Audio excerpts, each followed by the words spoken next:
Ambulance में लेटी Yumi को सोच रही होती है कि उसकी किस्मत कितनी खराब है। नाक नक्शा भी बुरा, मोटी भी है, ऊपर से जिस आदमी से प्यार करती है वो इतना हैंडसम, साथ ही उसकी औकात से बाहर।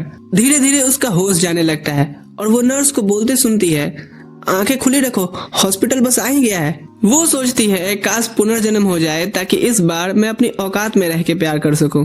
हाय, मेरे तो भाग ही फूट गए। क्या कमी रह गई थी मेरी परवरिश में कि तू खुदकुशी करने चली थी। यूमी को होश में आते हुए पूछती है, आप कौन? और उससे भी बड़ा सवाल, मैं कौन हूँ और मैं खुदकुशी क्यों करूंगी? उसके पापा कहते हैं, अच्छा इसका चेहरा ठीक है वरना दहेज और देना पड़ता। यूमी को पूछती है, क्या शीशा है, मुझे खुद को देखना है। उसकी माँ कहती है, तू ठीक तो है ना, क्योंकि तुझे अपना चेहरा देखना पसंद नहीं है, इसलिए तो हमारे पूरे घर में शीशा नहीं है। वो फोन में अपना शक्ल देख कहती है, वाह मैं कितनी क्यूट हूँ। जो बेटी रोज अपने आप से नफरत करती थी आज अपने ही चेहरे पर फिदा हो रही है। वो घबरा कर डॉक्टर को बुला लेते हैं कि लगता है इसका मानसिक संतुलन हिलेला है। डॉक्टर बताता है कि यूमिको की पिछली यादें खो गई हैं और ऐसे लोगों में फिर पर्सनालिटी का एकदम से बदल जाना आम बात है। पर पड़ोस वाली बिमला क्या सोचेगी? वहीं दोनों मर्द कहते हैं, ये बच गई वही शुक्र मनाइए। यूमिको भी खुश होती है कि सिर्फ यादें ही गई है ना, जिंदगी तो अभी बची है। वो वहीं अपने मॉम डैड को पकड़ घूम घूम चल छैया छैया गाने लगती है। घर लौटकर यूमिको अपने बिखरे हुए कमरे को बड़े प्यार से देखती है। पर एक सेकेंड, ये मेरे सारे कपड़े इतने बोरिंग से क्यों हैं? वो गैलरी ओपन करती है देखने के लिए कि क्या वो ऐसे कपड़े पहना करती थी, पर उसे खुद का एक फोटो तक नहीं मिलता। एक folder my happy place open करके वो शॉक्ड हो जाती है। उसमें एक लड़के की हजारों फोटोज थी जो छुप छुप करके ली गई हूँ। क्या मैं स्टॉकर थी? इसी घबराहट में दरवाजे पर नॉक होता है। माँ आती है और बोलती है कि बिमला कमला तुमसे सवाल करने आएंगी, उससे पहले ही तुम अपने काम पर निकल जाओ। यूमिको पूछती है, मेरी उम्र क्या है? माँ बोलती है 24। अरे वाह, अच्छा मैं तो एडल्ट हूँ, मन मर्जी की चीजें कर सकती हूँ। चलो देखते हैं मेरी जिंदगी कैसी थी। यूमिको क्यूट सा आउटफिट पहनकर लोकेशन देखते हुए ऑफिस की तरफ बढ़ रही होती है। रास्ते में उसे एक लड़का झाड़ियों के पीछे बैठा हुआ दिखाई देता है, रंग बिल्कुल उड़ा हुआ। जैसे ही वो उसके करीब बढ़ती है चौंक जाती है कि ये तो वही है जिसकी फोटोज मेरे फोन में थी। डरते हुए वो पूछती है, हम पहले मिले हैं क्या? वो सर हिला कहता है, नहीं। यूमिको सोचती है, मैं तो सच में क्रीपी थी यार, बिना जान पहचान के ही इसकी फोटोज लेती थी। पर उसकी तबीयत खराब देख करके वो सब कुछ भूल जाती है और चुल्लू भर पानी ले आती है डूब मरने के लिए। और कहती है, तुम्हें कितनी भी परेशानी क्यों ना हो, एक बार मुझे देखो, मैं तो मौत को छू के टक से वापस आई हूँ। बस एक छोटा सा ब्रेक लो, सब ठीक हो जाएगा।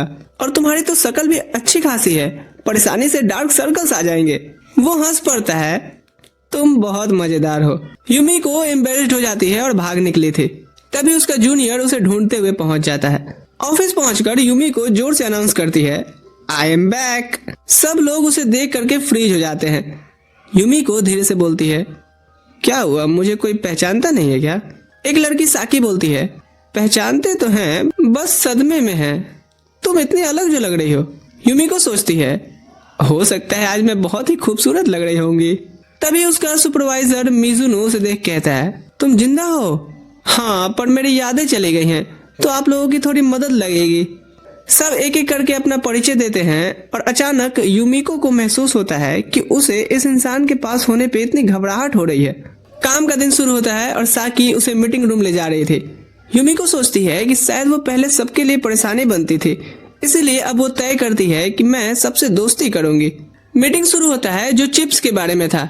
यूमिको देखती है कि पूरी टीम के लोग बिल्कुल बेजान बैठे होते हैं, क्योंकि उनको लगता है कि ये प्रपोजल वैसे भी रिजेक्ट हो जाना है। यूमिको कुछ बोलना चाहती थी पर उसे समझ नहीं आता कि क्या बोले। फिर वो अपना बैग खोल करके एक आइडिया नोटबुक निकाल लेती है। पहले तो नोटबुक देख करके मुस्कुराती है कि मैंने कितने क्रिएटिव आइडियाज लिखे हुए हैं, पर एक पेज पर पुरानी यूमिको ने खुद को मोटी, भद्दी, गंदी, बेकार सब बोल रखा होता है। वो मन में अब ठान लेती है कि मैं इस मानसिकता को अब बदल के रहूंगी। फिर सभी से एक आइडिया शेयर करती है गर्मियों में पसंद आने वाले पाउडर बनाने का, जैसे तरबूज, बर्फ का गोला, और फिर उसके चिप्स पर छिड़क करके नए फ्लेवर्स तैयार किए जाएं। दो लोग तुरंत बोल देते हैं, ईयू, ये तो बकवास लगेगा। पर साकी बोलती है, इतना अलग आइडिया शायद वायरल हो सकता है। मीटिंग खत्म हो जाती है क्योंकि इकलौता आइडिया जो था वो यूमिको का ही था। यूमिको वहीं बैठी नोटबुक को ताकते रहती है। उसे बुरा लगता है कि पुरानी यूमिको इतना परेशान रहती थी, पर साथ में उसे स्मार्ट भी कहती है क्योंकि उसने इतने अच्छे क्रिएटिव आइडियाज जो लिख रखे थे। तभी उसका फोन बजता है जो पुलिस का था। यूमिको घबरा जाती है कि कहीं पुलिस ये तो नहीं जान गई कि मैं स्टॉकर थी, अब वो मुझे जेल में डाल देंगे। ऑफिसर बताता है, हमें डाउट है कि तुमने खुदकुशी नहीं की, बल्कि ये किसी की तुम्हें मारने की साजिश हो सकती है, इसलिए कुछ इन्फॉर्मेशन चाहिए। यूमिको बताती है कि मुझे कुछ याद नहीं, और कॉल कट हो जाता है। पहले तो यूमिको को ये बात पागलपन लगती है, पर थोड़ी देर में वो सोचती है कि किसने, शायद मुझे किजुकी नहीं मारने की कोशिश की होगी। नहीं, अगर वो होता तो मुझे देख के पैनिक जरूर करता। तो फिर कोई ऐसा हो सकता है जो मुझे प्यार करता हो और मेरे रिजेक्शन से पागल हो गया हो। उसकी बेफिजूल की इमेजिनेशन खत्म हो जाती है जब उसे जोर की भूख लगने लगी थी। ऑफिस में साकी के आसपास कई लड़के जमा होते हैं उसे लंच पर बुलाने के लिए। साकी सोचती है, आज मैं किसे हाँ कहूँ। तभी यूमिको अंदर आ जाती है, आज मेरे साथ चल जाने मन। सभी उसका ये अंदाज देख करके हैरान होते हैं। एक लड़का कहता है, तो क्या हम लड़कों वाले जॉब छोड़ दें? यूमिको कहती है, अरे तुम सब मेरे पे क्यों गुस्सा हो रहे हो? अच्छा ठीक है, सब चलो।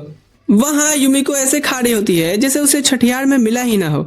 सब लड़के शॉक्ड, ये इतना खाती कैसे है, इसीलिए तो इसका वजन कम नहीं होता। यूमिको कहती है, थोड़ा सा हेल्दी होना, थोड़ा सा गोल मटोल होना और भी क्यूट बना देता है कि नहीं? और लड़के हंसी रोक नहीं पाते, समझ नहीं पा रहे थे कि ये सीरियस कह रही है या मजाक कर रही। अब इतना ठूस लेने के बाद काम पे वो झूलने लगती है। साकी उसे मिंट देती है और कुछ एक्यूप्रेशर पॉइंट्स बताती है जिसे प्रेस करने पर नींद नहीं लगती। यूमिको साकी के डेस्क देख करके हैरान होती है कि बिल्कुल साफ सुथरा है। वो कहती है, सुंदरता के मामले में तो हम दोनों बराबर ही हैं। साकी आराम से मान लेती है, हाँ हम बराबर ही हैं, बल्कि मैं ही थोड़ी 19 लगूंगी। यूमिको अपना ड्रॉवर खोलकर देखती है तो अंदर पूरा ड्रॉवर आइडिया नोटबुक से भरा होता है। साकी पूछती है कि तुमने मीटिंग में अजीब सा क्यूट आइडिया कैसे सोच लिया?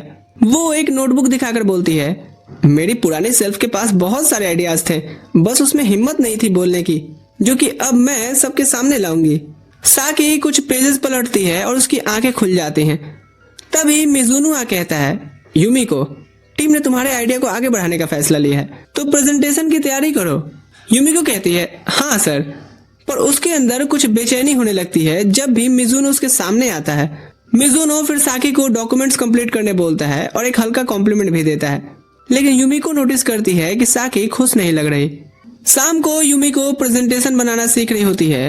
वो सोचती है, छोड़ो, इतना बहुत कुछ सीख लिया, बाकी कल साकी से मदद ले लूंगी। उसे ख्याल आता है कि क्या वो मुझे कल भी वहां मिलेगा। तभी उसे याद आता है कि अरे मुझे अपने बोरिंग क्लॉथिंग स्टाइल को भी तो चेंज करना है। वो श्योर होती है इस बात पर कि पुरानी यूमिको को किजुकी पसंद होगा, बस बोल नहीं पाती होगी। अगली सुबह यूमिको उसी पार्क से गुजरती है और वहाँ फिर किजुकी दिख जाता है। दोनों एक दूसरे को हेलो करते हैं। जल्दी जल्दी वो अपने बैग में पानी की बोतल ढूंढती है उसे देने के लिए। किजुकी मुस्कुराकर दिखाता है कि वो पानी की बोतल ऑलरेडी ले आया है। दोनों थोड़ी देर बातें करते हैं और यूमिको को पता चलता है कि किजुकी रोज सुबह ऑफिस जाने से पहले इस पार्क में आता है, क्योंकि ये उसके लिए खास जगह है। वो भी हाँ में हाँ मिलाती है और बताती है कि मेरे लिए भी ये पार्क जरूरी लग रहा है, बस मुझे वो रीजन याद नहीं आ रहा क्यों। जब वो बताती है कि उसके सर पर चोट लगी थी जिससे उसकी यादाश्त चली गई है, किजुकी हिल सजाता है और कहता है कि तुम्हें देख के लगता नहीं कि तुमने इतना मुश्किल पास्ट झेला होगा। यूमिको हंसकर कहती है, हाँ पर अब जिंदगी बड़ी एक्साइटिंग लगती है क्योंकि हर एक चीज नया जैसा महसूस होता है। किजुकी प्यार से मुस्कुराकर कहता है, हम अच्छे दोस्त बनेंगे। ऑफिस में जब यूमिको साकी से हेल्प मांगती है वो ऐसे भागती है जैसे तुम्हारा एक्स भागा था।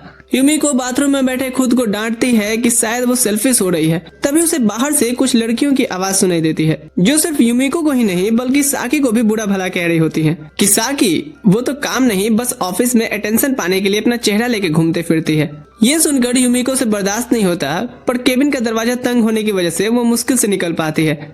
बाहर आते ही वो उन लड़कियों को डांटती है कि उन्हें साकी के बारे में ऐसी बातें नहीं करनी चाहिए, और रही बात कंपैरिजन करने की, वो तो करना ही नहीं चाहिए क्योंकि यहाँ कोई परफेक्ट नहीं है, और अगर फिर भी तुम्हें करना है तो टैलेंट को लेके करो ना।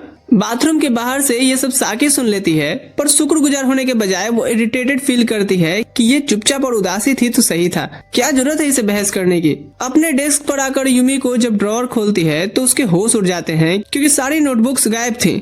जब वो घबरा कर इधर उधर ढूंढ रही होती है तभी मिजुनो आकर याद दिलाता है कि उसका प्रेजेंटेशन 4 बजे है। यूमिको जबरदस्ती मुस्कुराती है, yes boss I am ready, पर जैसे ही वो चला जाता है उसकी हिम्मत टूट जाती है। घड़ी देखती है ऑलरेडी 11 बज चुके हैं। नोटबुक के बिना वो खुद को बिल्कुल डफर महसूस करती है। वो सोचने लगती है कि क्या किसी ने चुराई होगी, लेकिन इसमें भी वो अच्छी बात ढूंढ लेती है कि चलो किसी को तो वो वैल्यूएबल लगा होगा। सपनों से बाहर आकर के वो सबसे पूछती है कि क्या किसी ने उसकी 10 नोटबुक्स देखी हैं। उधर लॉकर रूम में साकी वही नोटबुक्स छुपा रही होती है। जैसे ही रख के हटती है, मिजुनो आ पूछता है क्या तुम युमिको की प्रेजेंटेशन में मदद कर सकती हो, क्योंकि ये उसका इंसिडेंट के बाद से पहली बार है। साकी हिचकती है और पूछती है वैसे आपने युमिको का आइडिया ही क्यों चुना। मिजुनो बताता है कि डिपार्टमेंट को अभी बहुत ही बैडली हिट चाहिए और युमिको का अजीब सा कॉन्सेप्ट शायद ये उम्मीद हो सकता है। साकी पूछती है क्या आपने मेरे भेजे आइडियाज देखे थे। हाँ, और वो मैनेजमेंट को इम्प्रेस तक नहीं कर पाते। वापस डेस्क की तरफ आते हुए वो सुन लेती है कि युमिको सबकी मदद मांग रही है नोटबुक्स ढूंढने में। टीम में कुछ लोग कहते हैं कि शायद किसी ने वो चुराई होगी, पर प्लानिंग टीम का एक मेंबर कहता है हमारे डिपार्टमेंट से कोई ऐसी हरकत नहीं करेगा। किसी और का प्रेजेंटेशन चुराना मतलब एक गिरा हुआ इंसान होना। ये सुनकर साकी बिल्कुल फ्रीज हो जाती है। उसके दिल में दर्द, शर्म और गिल्ट एकदम फैल जाता है और वो ऑफिस से भाग निकली थी। युमिको फैसला करती है कि नोटबुक के बिना ही प्रेजेंटेशन देगी, पर उसके दिमाग में चीजें आ ही नहीं रही थी। वो साकी से मदद मांगना चाहती है, पर उसका चेयर भी खाली था। काम पड़ने पे कुछ और लोग भी साकी को ढूंढने लगते हैं। फोन करते हैं पर कोई जवाब नहीं। तभी मिजुनो आता है पूछते हुए किसी ने साकी को देखा क्या। वो याद करता है उसके साथ सुबह वाली कन्वर्सेशन को कि उसके बात करते समय चेहरा सफेद पड़ गया था। युमिको पूछती है कि क्या उन्होंने कुछ ऐसा बोल दिया जिससे साकी को हर्ट हुआ हो। मिजुनो कहता है शायद हाँ, मैंने उसके आइडियाज को बहुत ही साधारण बोला था। खैर, काम पे ध्यान दो। युमिको के दिल में बड़ी सी घबराहट उठती है। उसे लगता है कि वो साकी की एहसानमंद है और अगर उसे कोई चीज परेशान कर रही है तो मुझे उसकी मदद करनी चाहिए। एक कोवर्कर पूछता है हे, तुम्हारा प्रेजेंटेशन है ना। युमिको अचानक खड़ी होती है और बोलती है मैं अभी आती हूँ, और डिपार्टमेंट से सीधा भाग निकलती है साकी को ढूंढने। वो हर कमरा हर जगह ढूंढती है पर साकी कहीं नहीं थी। ओए मरीजों, साकी को देखा क्या। छोड़ो, तुम्हें तो अपना होश नहीं है। वो नीचे पहाड़ के पास उसे बैठे देखती है। युमिको भाग के उसके पास आती है, सांसें फूली हुई, पसीने में भींगी, कहती है लंच ब्रेक कब का खत्म हो गया है और ऑफिस में सबको तुम्हारी जरूरत है। पर साकी कहती है ऐसा कुछ नहीं है, ऑफिस को मेरी अब कोई जरूरत नहीं और तुम मुझे यहाँ डांटने आई हो ना। ये कहते उसके हाथ से पेपर बैग गिर जाता है और युमिको की वही सारी नोटबुक्स जमीन पर बिखर जाती हैं। साकी घबराकर सोचती है कि अब युमिको उस पर बहुत गुस्सा होगी, पर युमिको एकदम से कहती है अरे वाह, तुम्हें मिल गई मेरी नोटबुक्स। मुझे लगा ही था कि किसी को मिल गया होगा। साकी नाक सिकोड़कर बोलती है तुम बेवकूफ हो, इसे मैं चुराई थी। और जब युमिको से पूछती है कि तुमने ऐसा क्यों किया, साकी टूटी हुई आवाज में बताती है कि इतनी पढ़ाई लिखाई और मेहनत के बावजूद वो हमेशा युमिको से हार जाती है। 2 साल से कंपनी में है पर उसका एक भी आइडिया कभी पास नहीं हुआ और युमिको तो अभी वापस आई है और उसका प्रोजेक्ट आगे बढ़ रहा है। रोतू शकल बना के वो खुद को निकम्मा बताती है जिसका काम ऑफिस में सिर्फ डॉक्यूमेंट्स बनाने का रह गया है, इसलिए मैं ऑफिस नहीं लौट सकती। पर युमिको उसका हाथ जोर से पकड़ कहती है हम दोनों साथ में चलेंगे क्योंकि मुझे तुम्हारी मदद चाहिए। और उसका दिल से शुक्रिया बोलती है कि साकी ही सबसे पहले थी जिसने उसकी मदद की जब वो यादाश्त खो करके ऑफिस में वापस आई थी। तो वो आगे कहती है कि तुम्हारे डॉक्यूमेंट्स हमेशा साफ, सही और प्रेजेंट करने लायक होते हैं, ये कोई भी नहीं कर सकता। मेरे आइडियाज चाहे अच्छे हों पर मैं तेरी मेहनत देखकर बहुत हैरान होती हूँ, सच्ची। साकी आंसू में बह जाती है और दोनों हाथ पकड़कर ऑफिस की तरफ चल देते हैं। वो अपने आंसू पोंछते हुए कहती है तेरे हाथ तो मार्शमैलो जैसे सॉफ्ट है। ऑफिस पहुंचते ही मिजुनो दोनों को डांटता है कि बिना बताए कहाँ गायब हो गए थे, जल्दी से काम पे लगो, प्रेजेंटेशन में सिर्फ 1 घंटा बचा है। युमिको और साकी एक दूसरे को हाई फाइव देते हुए कहते हैं इतना भी बहुत है। कुछ कोवर्कर साकी को बुलाते हैं पर साकी पलटकर कहती है आज नहीं, आज युमिको की प्रेजेंटेशन सबसे ज्यादा जरूरी है। फिर प्यार से मुस्कुराकर बोलती है आज से मैं किसी के लिए कॉफी नहीं बनाने वाली। साकी युमिको से कहती है कि मैं प्रेजेंटेशन का ड्राफ्ट निकालती हूँ, तू अपने लाइंस याद कर। और युमिको तुरंत रिहर्सल शुरू कर दी थी। सब कुछ सेट हो जाता है पर साकी याद दिलाती है जब तक प्रेजेंटेशन अप्रूव ना हो खुशी नहीं मनानी चाहिए। दोनों हाथ पकड़ कर प्रे करती हैं। तभी खबर मिलती है कि एग्जीक्यूटिव्स तैयार हैं। हो, मेहमान आ गए। सब मीटिंग रूम में जाने लगते हैं और युमिको हैरान रह जाती है जब वो किजुके को देखती है। साकी धीरे से बताती है कि वो कंपनी का वाइस प्रेसिडेंट है। युमिको फ्रीज हो जाती है, ऑकवर्डली वेव करने की कोशिश करती है पर किजुके ध्यान नहीं देता। किजुके मिजुनो को ग्रीट करता है पर मिजुनो उसे पूरी तरह नजरअंदाज कर दिया था। युमिको पूछने वाली होती है कि आप वाइस प्रेसिडेंट से बात क्यों नहीं कर रहे हैं। साकी कहती है चुप रह मोटी, कितना चुल रहता है तुझे हर एक चीज नोटिस करने का।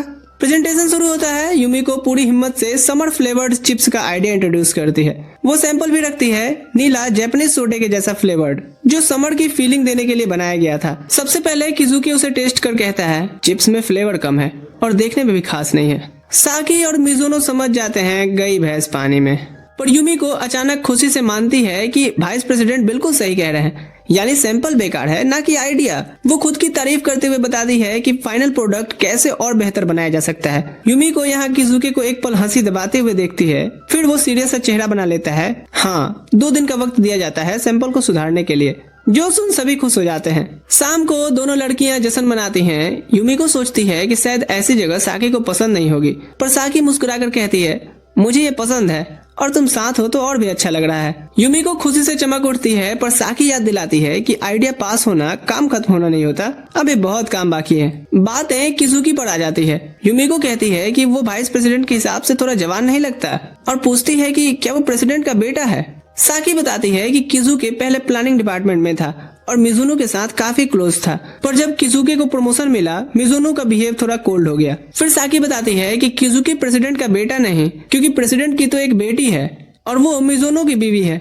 और अफवाह ये है कि मिजुनो को वाइस प्रेसिडेंट बनना था, पर पोस्ट किजुकी को दे दी गई। फिर साकी आधी हंसी में एक और तेज गॉसिप बताती है कि मिजुनो की बीवी का चक्कर किजुकी से चल रहा है और शायद उसने ही अपने डैड से सिफारिश की होगी। साकी कहती है, वैसे ये तो सब ऑफिस की गॉसिप्स हैं, पर मुझे लगता है कि मिजुनो और उसकी बीवी साथ नहीं रहते। यूमिको को यकीन नहीं होता क्योंकि किजुकी उसे बहुत ही अच्छा और नरम दिल वाला लगता है, पर फिर उसे याद आता है आज सुबह किजुकी से उसे हाय करना और उसका कोई रिस्पॉन्स ना देना।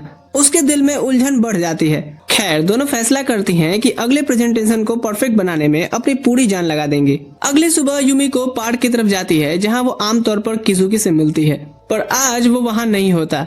निराश होकर वो ऑफिस की तरफ चल पड़ती है। तभी उसकी नजर पड़ती है कि किजुकी प्लानिंग डिपार्टमेंट से निकल रहा है। जब यूमिको अपने कोवर्कर को गुड मॉर्निंग बोलती है, सब उसे अजीब डरा हुआ सा चेहरा दिखाते हैं। वो बताते हैं कि किजुकी थोड़ी देर पहले यहाँ आया था और उसके लिए एक आइस केस छोड़कर गया है। यूमिको ख्वाबों में खोकर सोचती है शायद ये उसे इनकरेज करने के लिए उसका प्यारा सा अंदाज होगा। सब लोग आइस केस के आसपास जमा हो जाते हैं। जब यूमिको डब्बे का ढक्कन खोलती है तो सब हैरान रह जाते हैं कि वो सभी के लिए सोडा बोतल्स रख के गया है। तनाव हल्का पड़ जाता है और सब लोग सोचने लगते हैं कि शायद किजुकी इतना भी बुरा इंसान नहीं है। पर साकी फिर भी परेशान रहती है। वो सबको याद दिलाती है कि उनकी प्रेजेंटेशन को फिर से बनाना है और कल डेडलाइन है। वो बोलती है कि काश हमें रिफ्रेशमेंट की जगह सैंपल बेटर करने का कोई हिंट मिल जाता। एक कोवर्कर बोतल खोलते हुए कहता है, सॉल्यूशन ढूंढना तो तुम्हारे डिपार्टमेंट का काम है ना।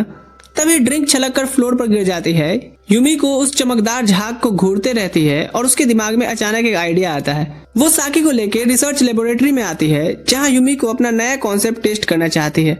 दोनों पूरा दिन और पूरी रात मेहनत करते हैं, मिलाते हैं, टेस्ट करते हैं, चख कर देखती हैं। सुबह तक थकान के बावजूद दोनों एक दूसरे को हाई फाइव देती हैं कि उन्होंने 24 घंटे में बिना रुके पहले सैंपल से कई गुना ज्यादा बेहतर रिजल्ट निकाला है। मीटिंग शुरू होती है। हर एग्जीक्यूटिव के सामने नए चिप्स का एक छोटा सा बॉल रखा जाता है। किजुकी पहला बाइट लेता है और इस बार उसकी आंखें हैरानी से खुल जाती हैं क्योंकि चिप्स चमकदार कुरकुराहट के साथ टेस्टी भी था।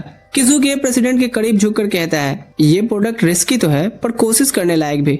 आखिरी फैसला उस पर ही था और किजुकी प्रोडक्ट को अप्रूव कर देता है। जब वो बिल्डिंग से निकलने वाला होता है, यूमिको उसे आवाज देती है। वो माफी मांगता है कि सुबह पार्क में वो नहीं आ पाया क्योंकि वो सभी के लिए सोडा बोतल लेने गया था। यूमिको उसका शुक्रिया करने लगती है, पर किजुकी कहता है, शुक्रिया तो मुझे करना चाहिए, तुम्हारी उम्मीद भरी सोच को, जो मुझे भी मेहनत करने का जज्बा देती है। वो कहकर निकलता है कि अगले दिन से वो पार्क में उसी टाइम पर जरूर वहाँ दिख जाएगा। किजुकी के जाते ही यूमिको खुशी से शक्तिमान बन जाती है।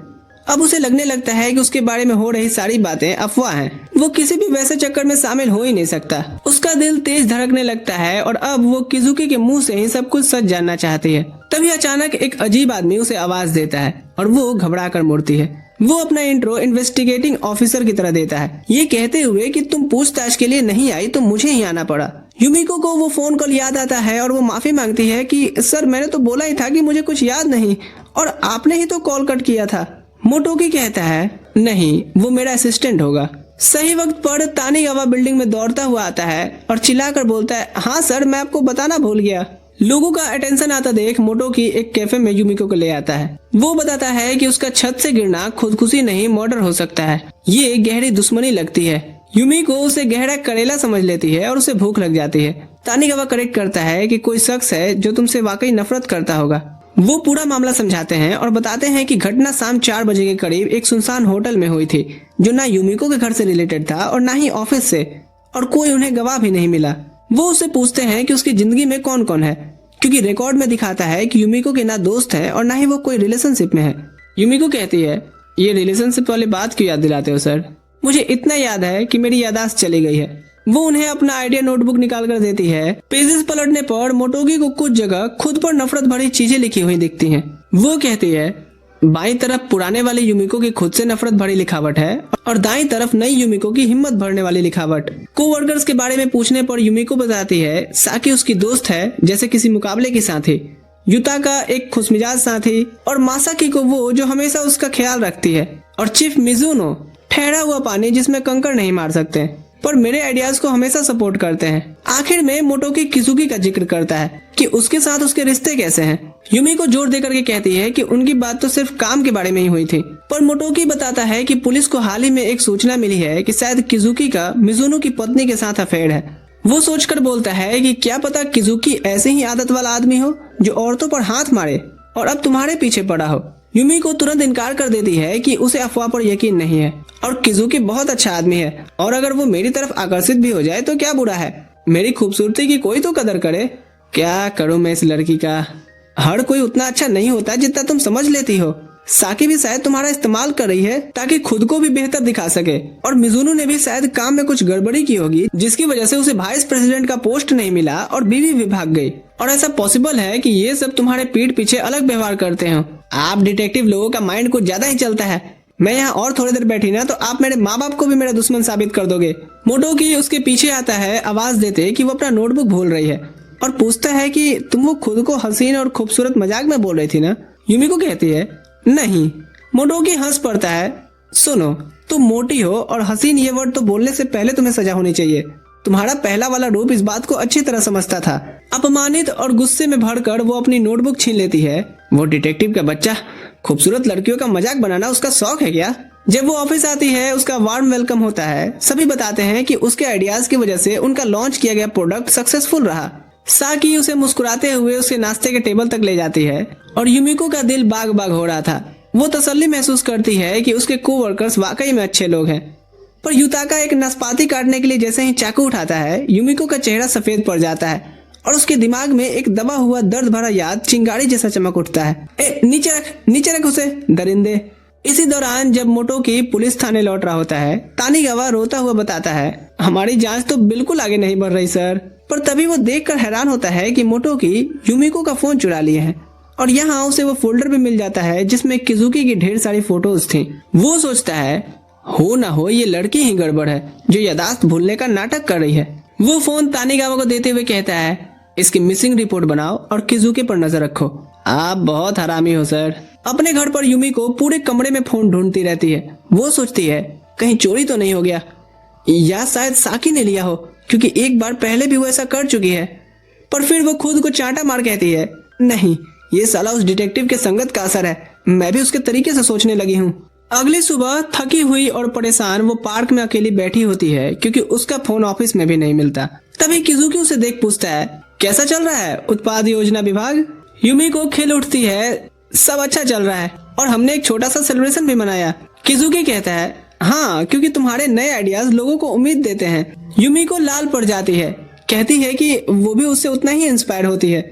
उससे बात करके उसे हिम्मत मिलती है। वो महसूस करती है कि किजुकी से मिलने पर वो अपने सारे पास्ट भूलकर सिर्फ प्रेजेंट में जीना चाहती है। दूर खड़ा मोटोकी इन दोनों को देख सोचता है, इनके अंदाज काम वाले रिश्तों से तो काफी ज्यादा करीबी लगते हैं। तभी तानीगावा आकर के उसे एक फाइल देता है जिसमें पिछली रात की तस्वीरें थी। किजुके और हिरोको की पत्नी राको एक महंगी होटल में साथ बैठकर खाना खा रहे होते हैं। बहुत अच्छा नकाब पहना है तुमने लड़के। उधर किजुके कहता है, अब मुझे काम पर जाना होगा और अपना पानी खत्म करता है। युमिको उसके डिसिप्लिन की तारीफ करती है। किजुकी हंसी में कहता है, पानी पीना तो अब आदत बन गया है और मुझे आजकल सांस लेना आसान लग रहा है तुम्हारी वजह से। युमिको पूछती है कि उसके वो घबराहट वाले दौरे कैसे थे। लोग मुझे बहुत ही काम और कंपोज्ड इंसान समझते हैं, पर ज्यादा टेंशन होने पर मैं अंदर से टूट जाता हूँ। पर तुमसे बात करके काफी हल्का और आराम महसूस होता है मुझे। युमिको खुशी से कहती है कि वो हमेशा उसकी बात सुनेगी। उसे जो कुछ भी शेयर करना हो बेझिझक कर सकता है। मैं सूरज की वो किरण बनना चाहती हूँ जो लोगों में अपनी ऊर्जा भरती है। किजुके हंसते हुए कहता है, शायद यही चीजें मुझे तुम्हारी सबसे अच्छी लगती हैं।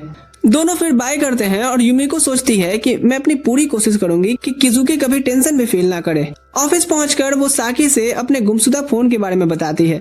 साकी तुरंत कॉल लगाती है और साथ में ढूंढने का वादा करती है।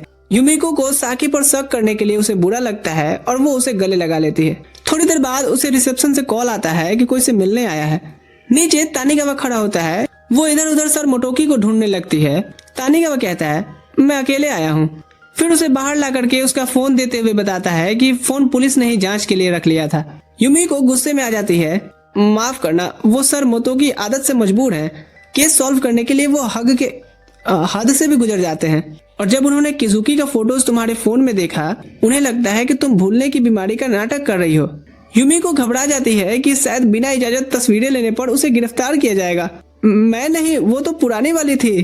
तानिगावा उसे तसल्ली देता है कि वो उसे गिरफ्तार करने नहीं आया है, बस सच जानना चाहता है। वो कहती है मुझे नहीं पता कि मेरा पुराना रूप ऐसी फोटोज क्यों लेगा, क्योंकि अगर ये आज वाली को फोटो लेना होता तो वो तो खुलकर लेती, क्योंकि मैं इतनी खूबसूरत जो हूँ। तानिगावा एक फोटो निकाल पूछता है क्या वो इस लड़की को जानती है? ना, मेरे ऑफिस में तो कोई इतना उदास नहीं है। तानिगावा कहता है ये तुम्हारी ही तस्वीर है। क्या? इतना उदास चेहरा और बेजान आंखें। पर जब वो फोटो को करीब से देखती है तब उसे भी यकीन करना मुश्किल हो रहा था कि ये वही है।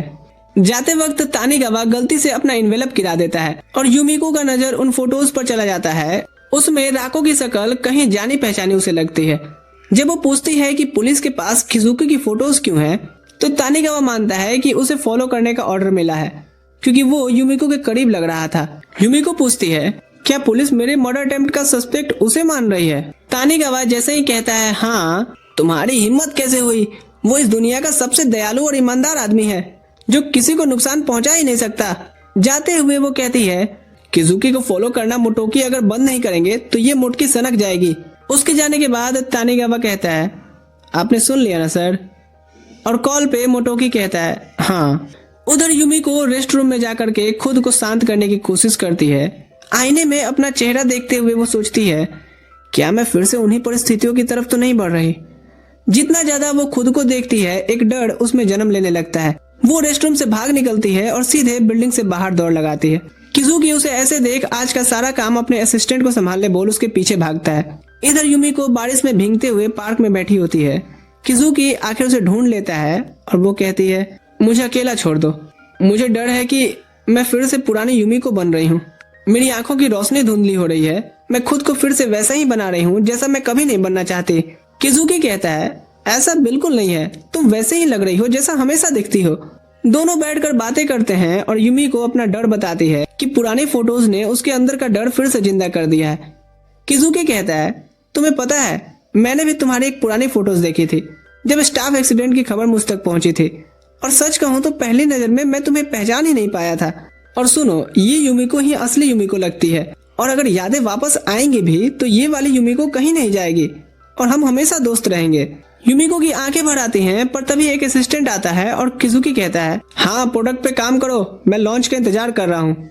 यूमिको अब अपने लिए ना सही किजुकी पर से इल्जाम हटाने के लिए खुद के कातिल का पता लगाने का फैसला लेती है, और इसमें सिर्फ उसकी पास्ट सेल्फ ही मदद कर सकती है। वो खुद को देख के एक स्माइल करती है और तभी उसके दिल में एक बलून फूटता है। उधर राको एक अपार्टमेंट में छिपकर बैठी होती है, डर के मारे कांपते हुए। जब लगातार डोरबेल बजते रहती है वो किजुकी को फोन करके मदद मांगती है, पर वो वहाँ नहीं होता। डर के मारे वो किसी और को कॉल करती है। इधर वापस आते हुए यूमिको सोचती है किजुकी कितना दयालु है, वो किसी गलत चीजों में शामिल हो ही नहीं सकता। ऑफिस पहुंचते ही पूरा विभाग चिल्लम चिल्ली में होता है। जब वो पूछती है कि क्या हुआ, मोदी हार गए क्या, बताया जाता है कि फ्लेवर चिप्स अब शायद ना बन पाए क्योंकि तूफान की वजह से उनके आसपास के सारे आलू के खेत बर्बाद हो गए हैं। वो लोग बोलते हैं कि बिक्री वाली टीम जितना कर सकती है कर रही है, पर वो सारे नॉर्मल चिप्स बनाने में आलू चले जाएंगे, इसलिए नया प्रोडक्ट लॉन्च करना अभी उनकी प्रायोरिटी नहीं हो सकती। मिजुनो अचानक बोल देता है कि वो होकाइडो जाएगा। यूमिको कहती है कि मैं भी चलूंगी, क्योंकि ये मेरा आइडिया था तो इसको सक्सेस बनाने की मेरी पूरी जिम्मेदारी बनती है। इस प्रॉब्लम को मैं अपने दिमाग और खूबसूरती से सॉल्व करूंगी। मिजुनो कहता है दिमाग का मान सकता हूँ, खूबसूरती की गारंटी मैं नहीं ले सकता। तैयार होते वक्त साकी उसे संभलने को बोलती है कि शायद रात भर रुकना भी पड़ सकता है। यूमिको के दिमाग में तुरंत अजीब अजीब ख्याल आने लगते हैं, क्या मेरी वर्जिनिटी खतरे में होगी? चिंता मत करो, मुझे कुंफू कराटे सब आते हैं। साकी कहती है, आग लगे चाहे बस्ती में, ये रहेगी अपनी मस्ती में। बाहर निकलते ही उनकी मुलाकात किजुकी से होती है, जो उनके बैग्स देख पूछता है, क्या मैं भी चल सकता हूँ? पर मिजुनो बिना कुछ बोले आगे बढ़ जाता है। युमिको तुरंत किजुकी का हाथ पकड़ आश्वासन दिलाती है कि चिंता ना करो, हम संभाल लेंगे और मैं सभी के लिए गिफ्ट भी लेके आऊंगी। वो तुरंत से होकाइडो के लिए रवाना होते हैं। वहां पहुंचते ही युमिको दूर दूर आलू के खेत देख करके हैरान हो जाती है। जाओ यहाँ से, मेरा आलू बिकाऊ नहीं है। मिजुनो समझाने की कोशिश करता है, पर किसान कहता है कि वो नहीं चाहता कि उसके आलू जंक फूड में बदलें। वो और वजह बताने लगता है, पर तभी उसकी नजर युमिको पर पड़ती है और वो पूछता है, क्या ये योशिको है? युमिको उसे बताने लगती है कि नहीं, मैं युमिको हूँ, पर मिजुनो उसे बीच में रोक लेता है। तभी युमिको को एक बहुत ही मजेदार खुशबू आती है।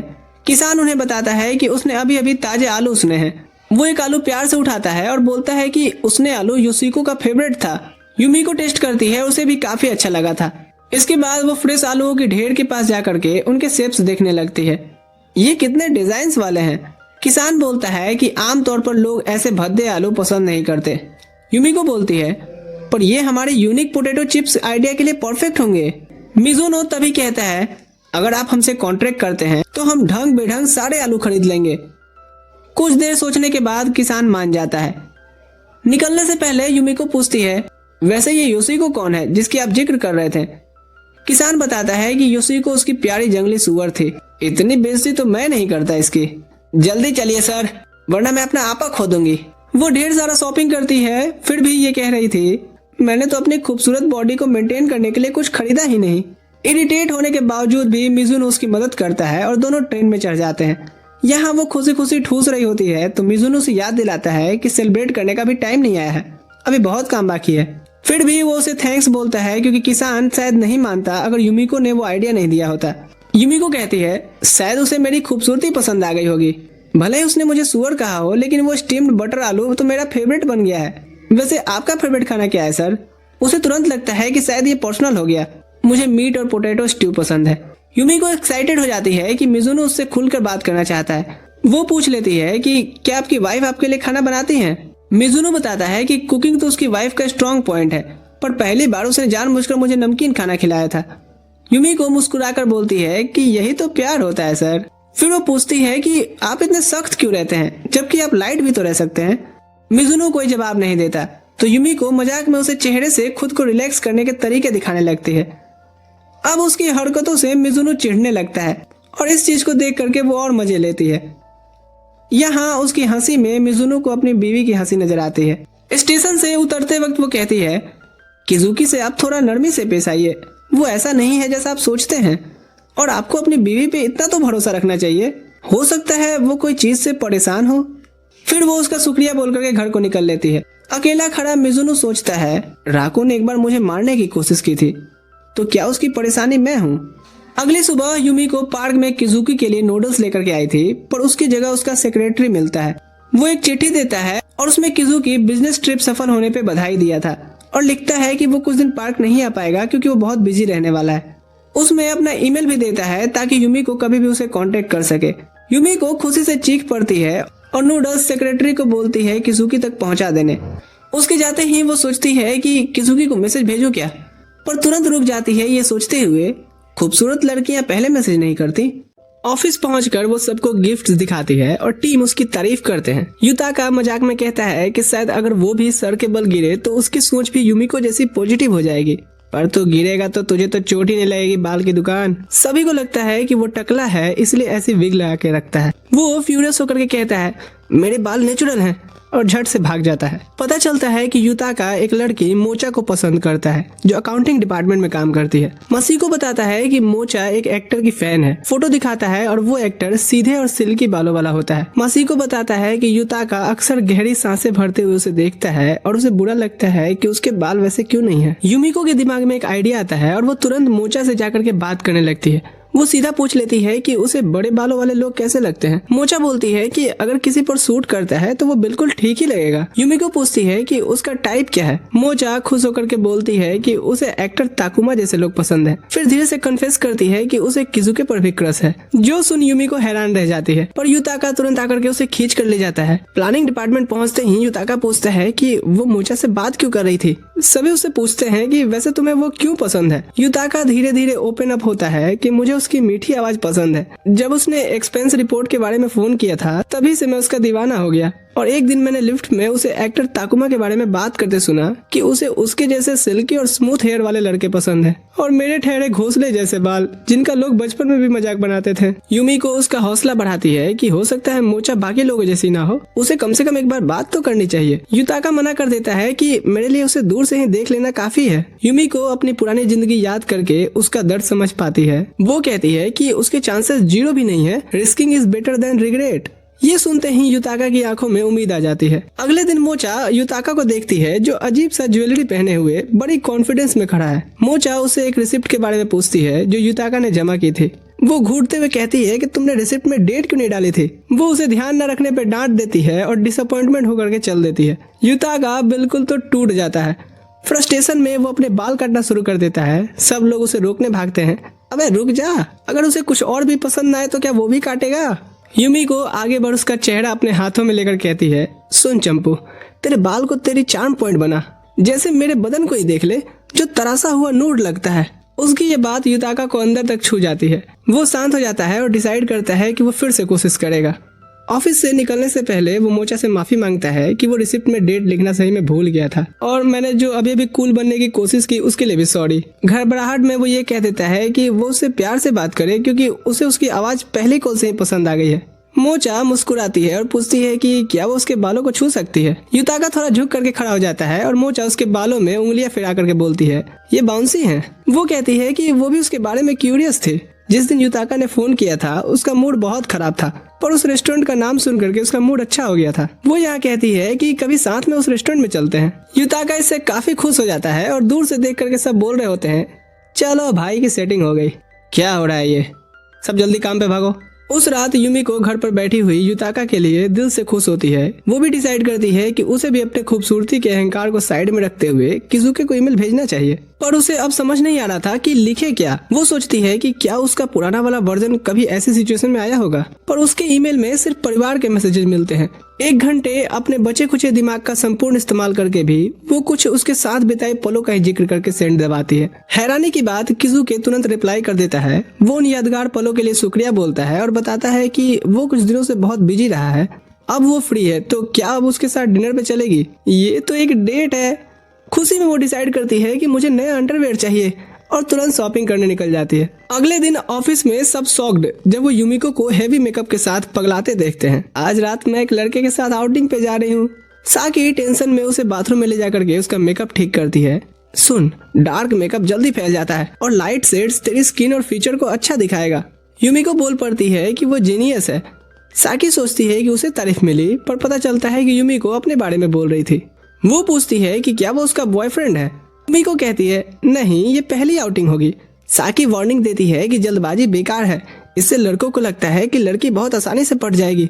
तुझे तभी आगे बढ़ना चाहिए जब कोई ऐसा मिल जाए जो तुझे पूरी तरह से चाहे और जिसके लिए तू भी पूरी तरह से श्योर हो। यूमिको प्यार से उसका शुक्रिया कर कहती है, अच्छा मेरी ये नई अंडरवेयर कैसी है। दोनों रात में मिलकर ग्रीट करते हैं और किजुके कहता है कि तुम मुझे फर्स्ट नेम से ही बुलाओ। यूमिको कोशिश करती है और गड़बड़ कर देती है। अरे हंसो मत, मैं फिर से कोशिश करती हूँ। वो रेस्टोरेंट में एंटर करते हैं पर नहीं पता कि मोटोकी उन पे जासूसी कर रहे हैं।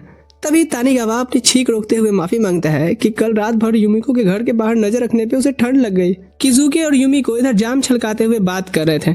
यूमिको उसे ट्रिप के किस्से शेयर करती है जिससे किजुके खूब हंसता है। फिर जब वो ये बताती है कि सर मिजुनो से उसने बात की कि वो तुमसे अच्छे से पेश आए, ये सुन किजुके का चेहरा सफेद पड़ जाता है। यूमिको धीरे से उस रूमर का भी जिक्र कर कहती है, मुझे उम्मीद है कि वो सच नहीं होंगे, पर चाहे वो सच भी हो वो किजुके को हमेशा एक अच्छा दोस्त ही मानेगी। किजुके कुछ कहने जाता है तभी तानिगावा एक जोर से छींक मारता है और ग्लास नीचे। ओह, तो आप दोनों यहाँ भी। किजुके पूछता है कि क्या तुम इन्हें जानती हो। मोटोकी तुरंत सिचुएशन अपने हाथ में लेते हुए अपना इंट्रो देता है कि वो यूमिको के केस पे काम कर रहा है। क्या तुम इस केस पे हमारी हेल्प कर सकते हो। मैंने कहा ना किजुके को इस चीज से दूर रखिए। ड्रामा अवॉइड करने के लिए किजुके शांति से बोलता है कि मुझे कुछ भी नहीं पता और वो वहाँ से निकलने लगता है। यूमिको तुरंत से उसके पीछे भाग के आती है माफी मांगते हुए कि उसको उसके पर्सनल इशू में घसीट लिया गया। कोई बात नहीं, चिंता मत करो, हम अभी भी अच्छे दोस्त हैं। यूमिको उसकी बात से रिलीफ महसूस करती है, पर उसका इस तरह से उठ करके जाना उसे परेशान करता है। मोटोकी जैसे ही पूछते हैं क्या हुआ, उसने you deserve better than me कह दिया क्या? मैंने इस डेट के लिए महंगे अंडरवेयर लिए थे। किजुकी एक नजर पीछे मुड़ करके यूमिको को डिटेक्टिव से ऐसे लड़ते देखता है और फिर घर को निकल जाता है। उसके अपार्टमेंट के बाहर ही राको बैठी रो रही होती है और किजुकी को आया देख वो भाग के उसके गले लग जाती है। अंदर लाके उसे कॉफी देते हुए किजुकी उसे याद दिलाता है कि तुम्हारे डैड ने वार्न किया था ना कि हम सिर्फ होटल में ही मिल सकते हैं। राको डर कर बोलती है कि मुझे उस दिन की यादें परेशान कर रही हैं। किजुकी उसे बताता है कि डिटेक्टिव्स यूमिको के केस की जांच कर रहे हैं। इससे उसके चेहरे पर तुरंत घबराहट आ जाती है। फिर वो अपने बेटे यू की चिंता में टूट जाती है। वो बताती है कि मुझे उससे मिलने भी नहीं दिया जाता। माँ को लगता है कि मैं पागल हूँ, मैं एक बेकार पत्नी और बेकार माँ निकली किजुके। ये कहते हुए वो रोने लगती है। किजुके उसे हक कर कहता है ऐसा नहीं है, सब ठीक हो जाएगा। वो उसे अपने बेटे की खबर लेके आने बोलती है। अगले दिन साकी अजीब सी मुस्कान के साथ पूछती है डेट कैसा रहा? यूमिको नाराज सी कहती है कि मेरा अंडरवेयर लेना बेकार हो गया, पर तुरंत खुश हो कहती है हम एक दूसरे को फर्स्ट नेम से बुलाने लगे हैं। साकी इसे प्रोग्रेस मानती है और उसे सजेस्ट करती है कि अगली बार मिले तो उसे पसंदीदा कुछ प्रेजेंट दे। यूमिको को आइडिया पसंद आता है, पर वो कहती है लेकिन उसे क्या पसंद है? तो तू उस आदमी के बारे में कुछ नहीं जानती? यूमिको सोचती है कि उसी से पूछ लेती हूँ। नहीं, मैं उसका पीछा करके ही जानने की कोशिश करूंगी। किजुके का पीछा कर उसे समझ आता है कि वो कितना बिजी और अपने काम को लेकर डेडिकेटेड इंसान है। उसे उसके इंटरेस्ट तो नहीं पता चलते हैं, पर वो उससे और ज्यादा पसंद करने लगती है। वीकेंड आता है और घूमते घूमते वो ऑफिस के पास आ जाती है। देखती है कि किजुके कैजुअल कपड़ों में बाहर निकल रहा है। वो उसे बुलाना चाहती है, पर तभी एक छोटा बच्चा उसका हाथ पकड़ करके उसके साथ चल देता है। थीम पार्क पहुंच वो सोचती है कि क्या ये किजुके का बेटा है और आजकल के प्रोडक्ट्स अपने मैन्युफैक्चरर को नाम से बुलाने लगे हैं। इधर दोनों जासूस भी हैरान होते हुए सोचते हैं कि रिकॉर्ड में तो किजुके का कोई बच्चा नहीं था। उसे एक बलून दिलाते हुए यूमिको सोचती है ये तो सही में बाप बेटे लग रहे हैं। तभी किजुके को एक कॉल आता है, हाँ मैं उसी के साथ हूँ, और वो बिजी हो जाता है। यू इधर स्टेज के पास पावर रेंजर्स को देखने के लिए भागता है, तभी उसके हाथ से बलून छूट करके उड़ गया था। घर जाते हुए यूमिको उस बच्चे को रोते हुए देखती है और आसपास किजुके को ढूंढने लगती है, पर उसे रोता हुआ देख करके वो तुरंत से कहती है चिंता मत करो, मैं तुम्हारे पापा को ढूंढ लूंगी। मैं अपने पापा नहीं किजुके के साथ आया हूँ, पर अभी मेरा बलून अटक गया है इसलिए रो रहा हूँ। ये सुन यूमिको की जान में जान आ जाती है कि वो किजुके का बेटा नहीं है। कोई बात नहीं, तुम्हारे मामा पापा तुम्हें दूसरा बलून दिला देंगे। इस पर वो और रोने लगता है कि उसकी माँ हमेशा बीमार रहती है और पापा हमें छोड़ के चले गए। सिर्फ किजुके ही उसके साथ खेलता है, पर उसका दिया बलून भी अब मेरे साथ नहीं रहना चाहता। यूमिको को याद आता है बचपन में जब भी उसकी माँ उसे निकम्मी, नालायक, कामचोर कह के डांटा करती थी। उसे भी उस समय ऐसा ही लगता था कि सब उसे नफरत करते हैं। वो नहीं चाहती थी कि यू भी ऐसा कुछ फील करे। रुको, वो बलून खुद ही तुम्हारे पास आना चाह रहा है, मैं अभी लेके आती हूँ। वो अपना भारी शरीर लेके चढ़ती है, पर धड़ाम से गिर पड़ती है। फिर चढ़ती है। मेरे पास 2 बलून हो के भी मैं इतने नखरे नहीं करती, अब हाथ में आ भी जा। फाइनली वो पकड़ लेती है। हे छुटकू, तुम्हें पता है क्या कि किजुके को क्या पसंद है? यू खुशी खुशी सब बता देता है और साथ ही ये भी कि वो मेरी माँ को भी पसंद करते हैं। ये सुन यूमिको हैरान हो जाती है। तभी वो देखता है कि किजुके उसे आवाज देते हुए ढूंढ रहा था। वो भाग के उसके गले लग जाता है। हे किजुके, एक बहुत ही अच्छी और सुंदर दीदी ने मेरी मदद की। किजुके देखता है तो वहाँ कोई नहीं था। एक झाड़ी के पीछे छुपी यूमिको का दिल टूट जाता है, ये सोच करके कि शायद किजुके पहले से ही किसी और को पसंद करता है। वो शहर में इधर उधर भटकने लगती है, गुमसुम सी। लोग उसकी तरफ देखने लगते हैं। तब वो होश में आती है कि उसकी पैंट झाड़ियों में बैठने से फट गई है। वो समझ पाती है कि क्या करे। तभी मोटोकी अपना जैकेट उसकी कमर पे बांध देते हैं। वो जैकेट लेते हुए गुस्से से कहती है फिर से पीछा, मैं घर जा रही हूँ। मोटोकी अपना जैकेट लेने के लिए उसके साथ टैक्सी में बैठ जाता है। तो तुम किजुके का पीछा क्यों कर रही थी? मैं पीछा नहीं कर रही थी, मैं तो शॉपिंग कर रही थी। तब मैंने किजुके को एक बच्चे के साथ देखा तो मुझे उत्सुकता का कीड़ा काटने लगा। वो बच्चा असल में मिजुनो और राको का बेटा है, जो अपने नाना नानी के साथ रहता है और किजुके कभी कभी उसे बाहर घुमाने ले जाता है। शायद वो सब ये गिल्ड के कारण करता होगा। यूमिको कहती है नहीं, किजुके सही में दिल से अच्छा इंसान है। हाँ, तो इससे तो और श्योर हो जाता है कि राको और किजुके के बीच करीबियां हैं। यूमिको कहती है कि इतनी जल्दी कंक्लूजन पे मत पहुंचिए, मैं खुद किजुके से इस बारे में बात करूंगी और अगर सच में ऐसा कुछ हुआ तो मैं अपनी फीलिंग्स छोड़ करके सिर्फ उसकी दोस्त बनी रहूंगी। घर पहुंचते ही उसकी माँ कहती है ये पिछवाड़ा क्यों फटा है तुम्हारा और ये इंसान कौन है? मोटोकी डिटेक्टिव के तौर पे अपना इंट्रो देता है। अब माता जी को ये सुन करके दौरा पड़े, यूमिको तुरंत समझाती है कि ये अपना जैकेट लेने सिर्फ आए हैं। माँ राहत की सांस लेती है और मोटोकी अचानक घर देख कहता है क्या मैं आसपास देख सकता हूँ? है क्यों? क्या आपके पास सर्च वारंट है?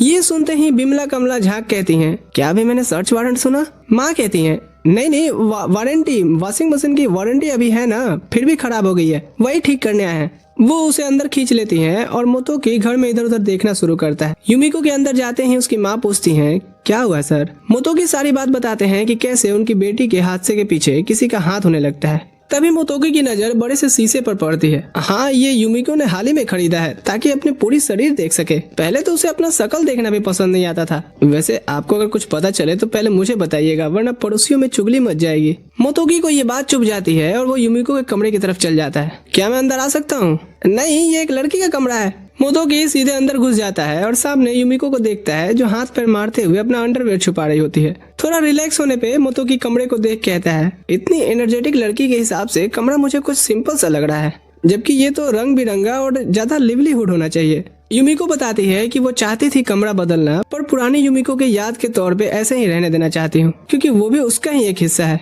वो बताती है कि कभी कभी उसके सर में तेज दर्द होता है और एकदम से तस्वीरें फ्लैश होती हैं, खुद को टूटे हुए आईने के सामने रोते हुए, किजुकी की तस्वीर चोरी छुपी लेते हुए, और एक बार तो उसने चाकू और किसी की चीख भी देखी थी। मोतोकी पूछते हैं कि क्या उसे और कुछ याद आता है, पर युमिको कहती है कि नहीं। वो बताती है कि पहले ये सब उसे डरा देता था, पर किजुकी ने उसे तसल्ली दी कि भले ही यादें लौट आए, पर वो नई युमिको ही रहेगी और उनकी दोस्ती कभी नहीं बदलेगी। मैं पुरानी युमिको को भी सिखाना चाहती हूँ कि दुनिया कितनी खूबसूरत हो सकती है। और हाँ, यादें लौटते ही मैं सबसे पहले आपके पास आऊंगी, ये बताने की किजुकी कोई मुजरिम नहीं है। मोतोकी निकलने लगता है, पर युमिको की माँ फिर याद दिलाती है कि कुछ भी पता चले तो पहले उसे बताएं। मोतोकी चिढ़कर पूछता है कि वो असल में किस चीज से डर रही हैं? क्या आपको युमिको की जान से ज्यादा फिक्र अपनी इज्जत की है? उसकी माँ थोड़ी घबरा जाती हैं। तभी युमिको बीच में आकर के कहती है, अगर मैं अमेजिंग लड़की हूँ तो मेरी माँ भी अमेजिंग होगी। मोतोकी ये सुनकर के हंस पड़ता है, जिससे युमिको को गुस्सा आ जाता है। वो जवाब देने ही वाली होती है कि मोतोकी बोल देता है, अच्छा मैं चलता हूँ। तुरंत से युमिको भाग करके उसका जैकेट वापस देती है। मोतोकी कहता है, ओह मैं तो भूल ही जाता, अच्छा मुझे माफ करना कि मैंने गलत सोचा। युमिको कहती है, वो किस बारे में? मोतोकी समझाता है कि पहले उसे लगता था कि युमिको जानबूझ करके भूलने की बीमारी का नाटक कर रही है, पर अब समझ गया कि युमिको का पुराना दर्द इतना गहरा था कि दिमाग ने खुद ही एक नया रूप बना लिया। वो वार्न करता है कि पुरानी यादों से लड़ना आसान नहीं होता है, क्या तुम फिर भी तैयार हो?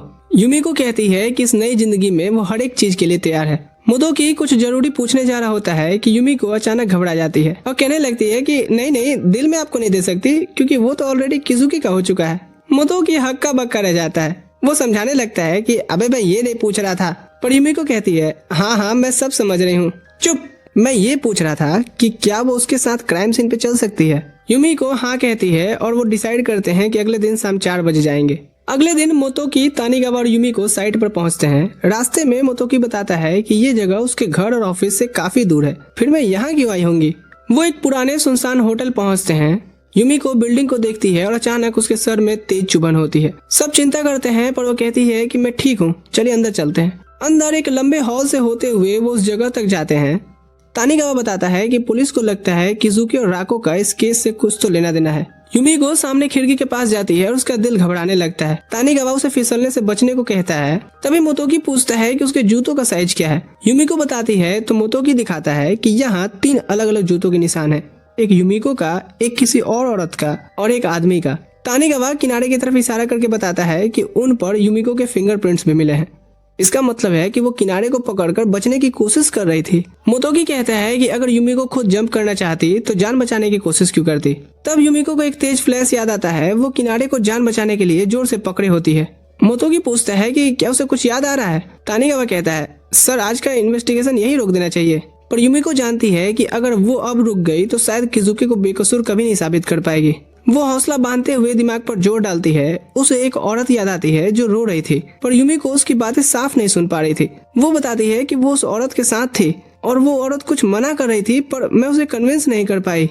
अचानक से उसकी आंखों में आंसू भर आते हैं। मोतोकी कहता है, बस अभी के लिए इतना काफी है, पर युमिको जिद करती है कि वो थोड़ा और कोशिश कर सकती है। मोतोकी साफ मना करता है कि ज्यादा जोर देना अब उसके लिए नुकसान पहुंचा सकता है। घर की तरफ जाते हुए युमिको एक जगह रात रानी फूल को देखती है। तानिगावा पूछता है कि क्या उसे ये फूल याद है, पर युमिको बताती है कि मुझे नहीं पता, बस थोड़े जाने पहचाने से लगते हैं। फिर हमेशा की तरह बोल देती है कि शायद इसलिए याद होंगे क्योंकि ये फूल भी मेरी तरह ही खूबसूरत जो है। चलो बे, इतनी खूबसूरती का बखान तो अनन्या पांडे भी नहीं करती है। रात को सोने से पहले स्किन केयर करते वक्त युमिको पूरे दिन की बातें सोचती है।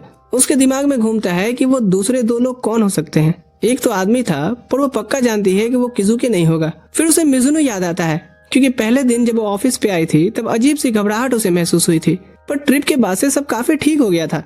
फिर उसे राको का ख्याल आता है। उसे लगता है कि कहीं न कहीं वो उसे पहले देख चुकी है, पर क्या कभी सामने से मिली है।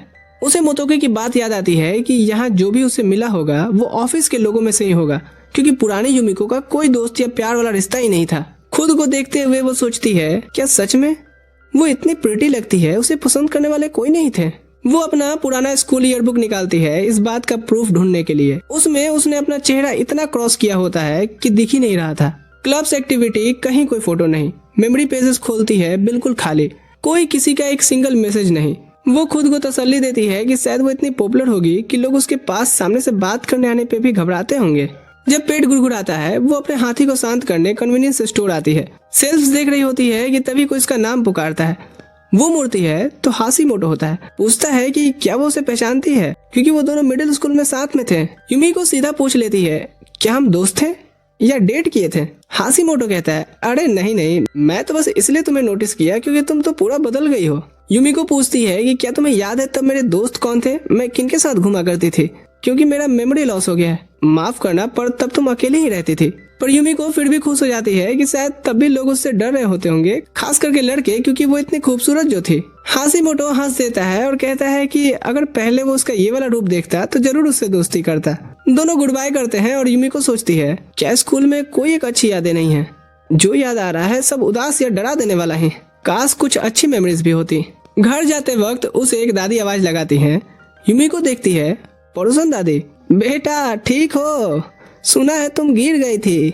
युमिको हैरान होती है कि वो उसे जानती हैं। दादी बताती हैं कि वो उसकी पड़ोसी हैं। युमिको शर्माते हुए बोलती है कि हाँ, उसी वजह से मेरे ऊपर का माला खाली हो गया है। दादी प्यार से कहती हैं कि ये बदलाव तुम पर काफी अच्छा लग रहा है, तुम बहुत खूबसूरत लग रही हो। वैसे कहाँ गई थी इतनी सज धज के? युमिको बोल पड़ती है कि बस स्नैक्स लेने गई थी। दादी हंस पड़ती हैं, तो तुम्हें आज भी ठूसना उतना ही पसंद है। फिर याद करती हैं कैसे युमिको बचपन में अक्सर उनके घर पे आती थी अपने घर का खाना खत्म करके। एक दिन उसकी माँ ने डांट लगाई कि तुम मोटी हो रही है। उसके बाद से युमिको ने आना बंद कर दिया और बड़े होने के साथ साथ पड़ोसियों की तरफ देखना भी। दादी अपनी तरफ से गिल्टी महसूस करती हैं कि उसे उस समय समझाने की जरूरत थी, पर युमिको उनका हाथ पकड़ कहती है कि चाहे मुझे याद हो या ना हो, वो उन खुशियों के लिए शुक्रगुजार है जो उन्होंने दी थी। दादी मुस्कुराते हुए कहती हैं कि छोटी युमिको की स्माइल भी ऐसी ही थी। युमिको फिर घर की तरफ चलते हुए खुद को हल्का महसूस करती है, जैसे वो सच में पहले की अपनी सच्चाई के करीब आ रही हो। जैसे ही वो रास्ते से गुजर रही होती है, एक छोटा कुत्ता उस पर भौंकने लगता है। युमिको सोचती है कि शायद ये भी उसे पहचान गया, बिना ये जाने कि वो तो उसके स्नैक्स वाले पैकेट को देख के भौंक रहा है। सीन शिफ्ट होता है जहां साकी टीम को उनके पैकेजिंग डिजाइन का पहला ड्राफ्ट दिखाती है, लेकिन युमिको को डिजाइन अभी भी काफी प्लेन लगता है, थोड़ा और स्टैंड आउट होना चाहिए। बाकी लोग उसकी बात को लाइटली लेते हैं, लेकिन साकी फिर भी डिसाइड करती है कि वो उसकी ओपिनियन डिजाइन टीम तक पहुंचा देगी। जैसे ही सब लोग वापस काम पे लगते हैं, साकी पूछती है कि क्या उसने किजुकी के लिए थैंक यू गिफ्ट खरीद लिया। युमिको को तब रियलाइज होता है कि अरे वो तो भूल गई। क्यूरियस होकर के वो मासिको और युताका से पूछती है कि उन्हें पर्सनली गिफ्ट में क्या मिलना अच्छा लगता है। मासिको जो रोज काम में आने वाली चीजें पसंद करता है, वहीं युताका कहता है कि अगर गिफ्ट आपके फेवरेट पर्सन से मिले तो उसे कुछ भी चलेगा। युमिको सोचती है यहाँ कि पहले वो किस तरह पसंद रखने वाली लड़की थी। उसके टीममेट्स बताते हैं कि वो उसके बारे में पहले ज्यादा कुछ जानते ही नहीं थे। उसकी पास्ट सेल्फ बहुत कम बोलती थी, नजरें भी नहीं मिलाती थी। ऑफिस में उसका होना ना होना बराबर ही था। साकी को याद आता है कि तू तो स्किन केयर या हेयर केयर पर भी ज्यादा ध्यान नहीं देती थी। ये थोड़ी बेइज्जती थी, पर साथ ही वो ये भी बताते हैं कि हाँ, वो कभी काम में पीछे नहीं रहती थी। जैसे कि वो रिलायबल थी, मेहनती थी, कभी लेट नहीं होती थी और ऑलमोस्ट कभी मिस्टेक करती थी। युताका उसकी कंपेयर हवा से करता है, जो अपना काम तो करता है लेकिन प्रेजेंस में नहीं रहता। युमिको प्राउडली कॉम्प्लीमेंट एक्सेप्ट कर कहती है उसकी पास्ट सेल्फ हवा जैसी थी और करेंट सेल्फ सूरज जैसी। वो ग्रेटफुल फील करते हुए अपनी टीम को थैंक यू बोलती है कि उन्होंने पास्ट में भी उसका ख्याल रखा। मैं थोड़ा शॉर्ट ब्रेक लेने जा रहा हूँ अपने स्पेशल स्पॉट पे, जहाँ से मुझे नई नई इंस्पिरेशन मिलती है। युमिको सोचने लगती है कि क्या उसका कोई स्पेशल स्पॉट था। वो बिल्डिंग एक्सप्लोर करना शुरू करती है, अलग अलग फ्लोर्स पर घूमती है ताकि कोई मेमोरी ट्रिगर हो जाए। बिल्डिंग का साइज उसे थका देता है, जिससे वो कहती है छोड़ो रहने दो।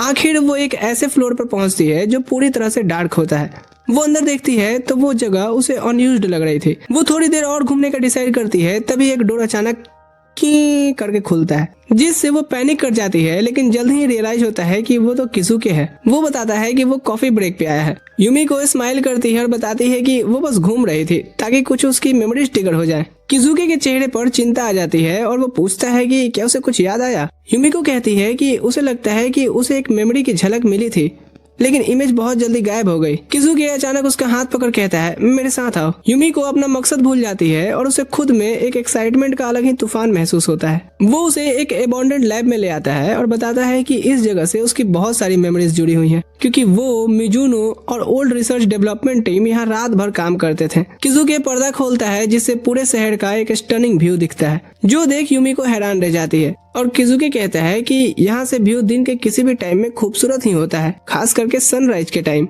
वो कहता है चूंकि हमारी ओल्ड टीम देर रात तक काम करती थी, इसलिए वो लोग अक्सर उस विंडो से साथ में सनराइज होते देखते थे। वो पूरा यादों में खो जाता है कि वो और मिजुनो छोटी छोटी बातों पर लगातार झगड़ते रहते थे, जबकि मैं काफी छोटा था।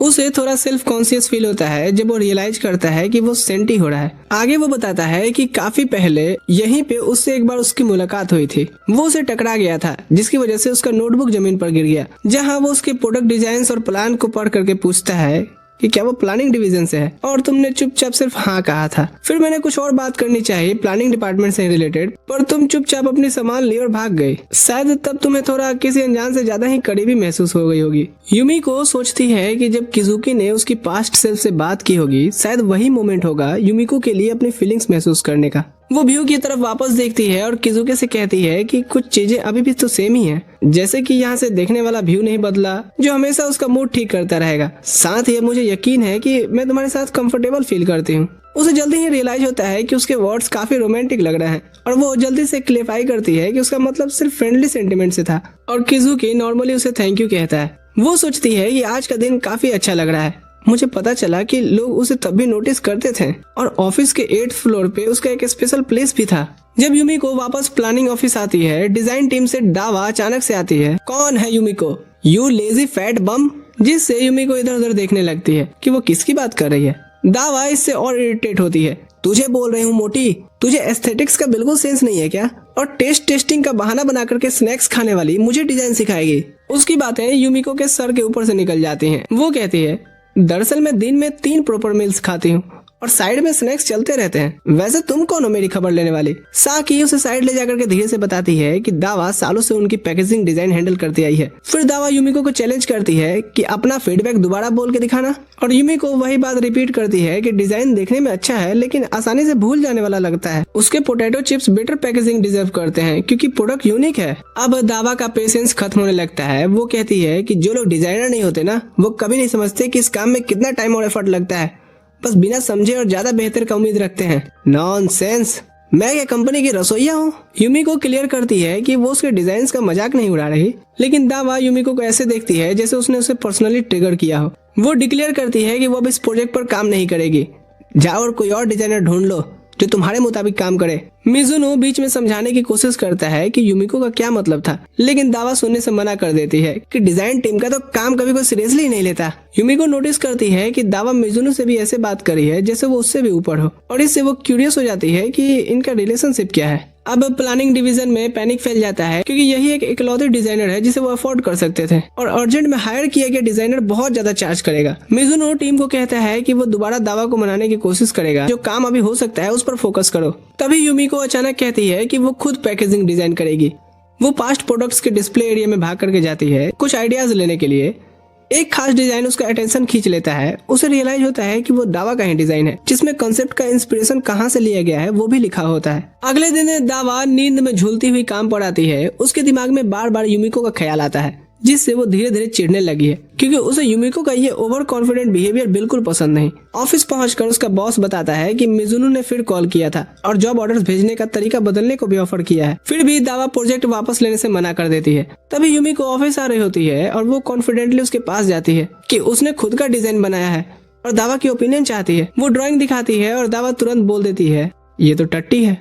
यूमिको उदास हो जाती है क्योंकि रात भर जग करके उसने ये बनाया था और मान लेती है कि हाँ ये सच में खराब है। वो पिछले दिन के केयरलेस कमेंट्स के लिए माफी मांगती है और बताती है कि उसे आर्चिव्स में दावा के पुराने डिजाइन मिले थे। वो कहती है कि वो डिजाइन बहुत ही खूबसूरत है और वो सच में चाहती है कि दावा इस प्रोजेक्ट में वापस आए क्योंकि उसकी इन्वॉल्वमेंट उसके साथ पूरे टीम के लिए बहुत इंपॉर्टेंट है। यूमिको हैरान होती है कि दावा मान गई है। वो खुशी में दावा का हाथ पकड़ लेती है जबकि वो तो डिजाइन लिस्ट मांग रही थी। आखिरकार दावा इतना आइडिया निकाल लेती है कि डिजाइन पर काम शुरू कर सके, लेकिन उसे थोड़ा अजीब लगता है क्योंकि कॉन्सेप्ट पहले से भी ज्यादा खराब निकल रहे थे। तभी अचानक उसके कोवर्कर ऑफिस के टीवी के पास जमा हो जाते हैं जहाँ एक क्रू स्ट्रीट पर फैशनेबल लोगों को ढूंढ रहा था। वो स्क्रीन की तरफ देख कहती है, बोरिंग, सब के सब तो एक जैसे ही दिख रहे हैं। तभी यूमिको स्क्रीन पर आती है और तुरंत सबका अटेंशन ले लेती है।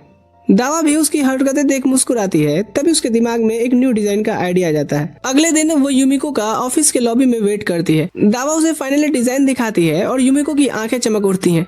वो बोलती है कि डिजाइन तो परफेक्ट है। यूमिको को इतना खुश देख करके दावा को गिल्टी फील होता है और वो यूमिको के वेट पर किए गए हार्श कमेंट्स के लिए माफी मांगती है। यूमिको इसे भी लाइटली लेती है कि अरे मैं तुम्हारी जेलसी समझ सकती हूँ क्योंकि मेरी फिगर इतनी अमेजिंग जो है। फिर वो एक्साइटमेंट में बोलती है कि वो ये डिजाइन किजुके को दिखाने के लिए वेट नहीं कर सकती। दावा किजुके का नाम सुन करके चौंक जाती है।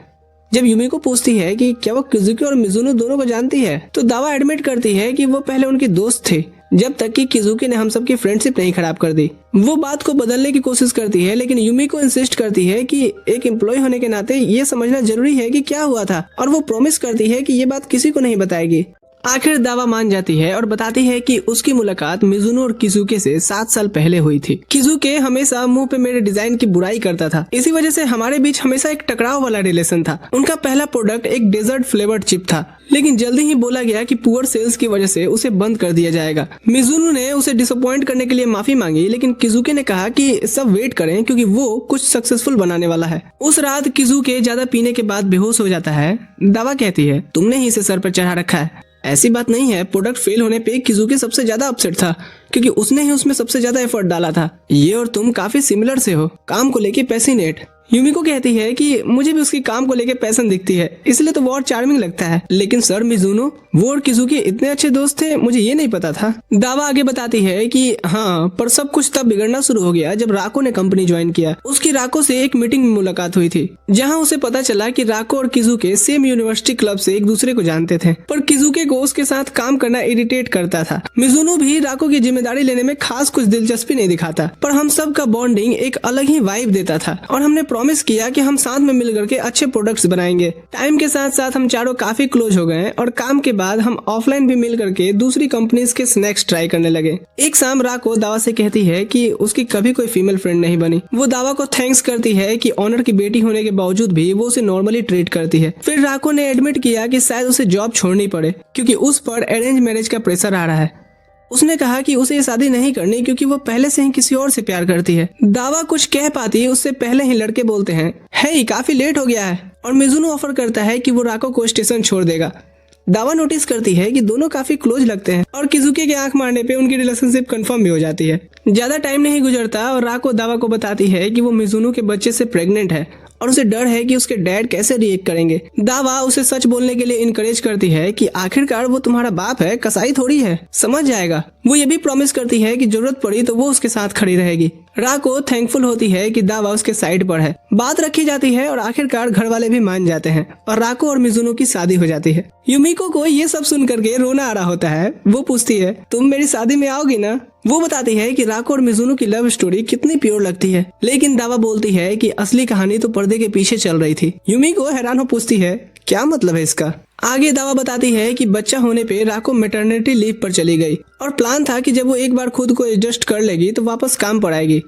लेकिन यू के पैदा होने के बाद राको पहले जैसी नहीं रही। वो याद करती है कि एक बार वो यू की देखभाल में हेल्प करने गई थी। उसने देखा कि राको बहुत ही थकी हुई लग रही थी। मैंने ऑफर किया कि वो मिजुनो से बात करेगी कि मेड रख ले ताकि राको थोड़ा ब्रेक ले सके, लेकिन राको ने इंसिस्ट किया कि वो ठीक है। बोलती है कि उसने अपनी माँ को ये सब झेलते देखा है तो वो कर सकती है। बातें हो ही रही होती हैं कि राको के फोन पर किजुके का कॉल आता है। वो राको और बेबी दोनों का हालचाल पूछता है। तब राको बोली थी कि अगर उसकी शादी किजुके जैसे किसी से हुई होती तो शायद उसकी लाइफ आसान होती, और मुझे ये बात थोड़ी अजीब लगी, लेकिन मैंने सोचा कि उसने थकान में आकर के ये बात बोला होगा। उस दिन के बाद से राको ने मुझसे कांटेक्ट करना बंद कर दिया। ऑफिस मीटिंग में एक दिन दावा मिजुनो के साथ न्यू डिजाइन के डिटेल्स डिस्कस कर रही थी। वो नोटिस करती है कि किजुके नहीं दिख रहा। मिजुनो बोलता है कि उसने किजुके को किसी और काम पर लगाया है। वैसे तुम्हारी बीबी कब ऑफिस लौट रही है? मिजुनो कहता है कि मुझे नहीं पता, हम घर पे ज्यादा बात नहीं करते।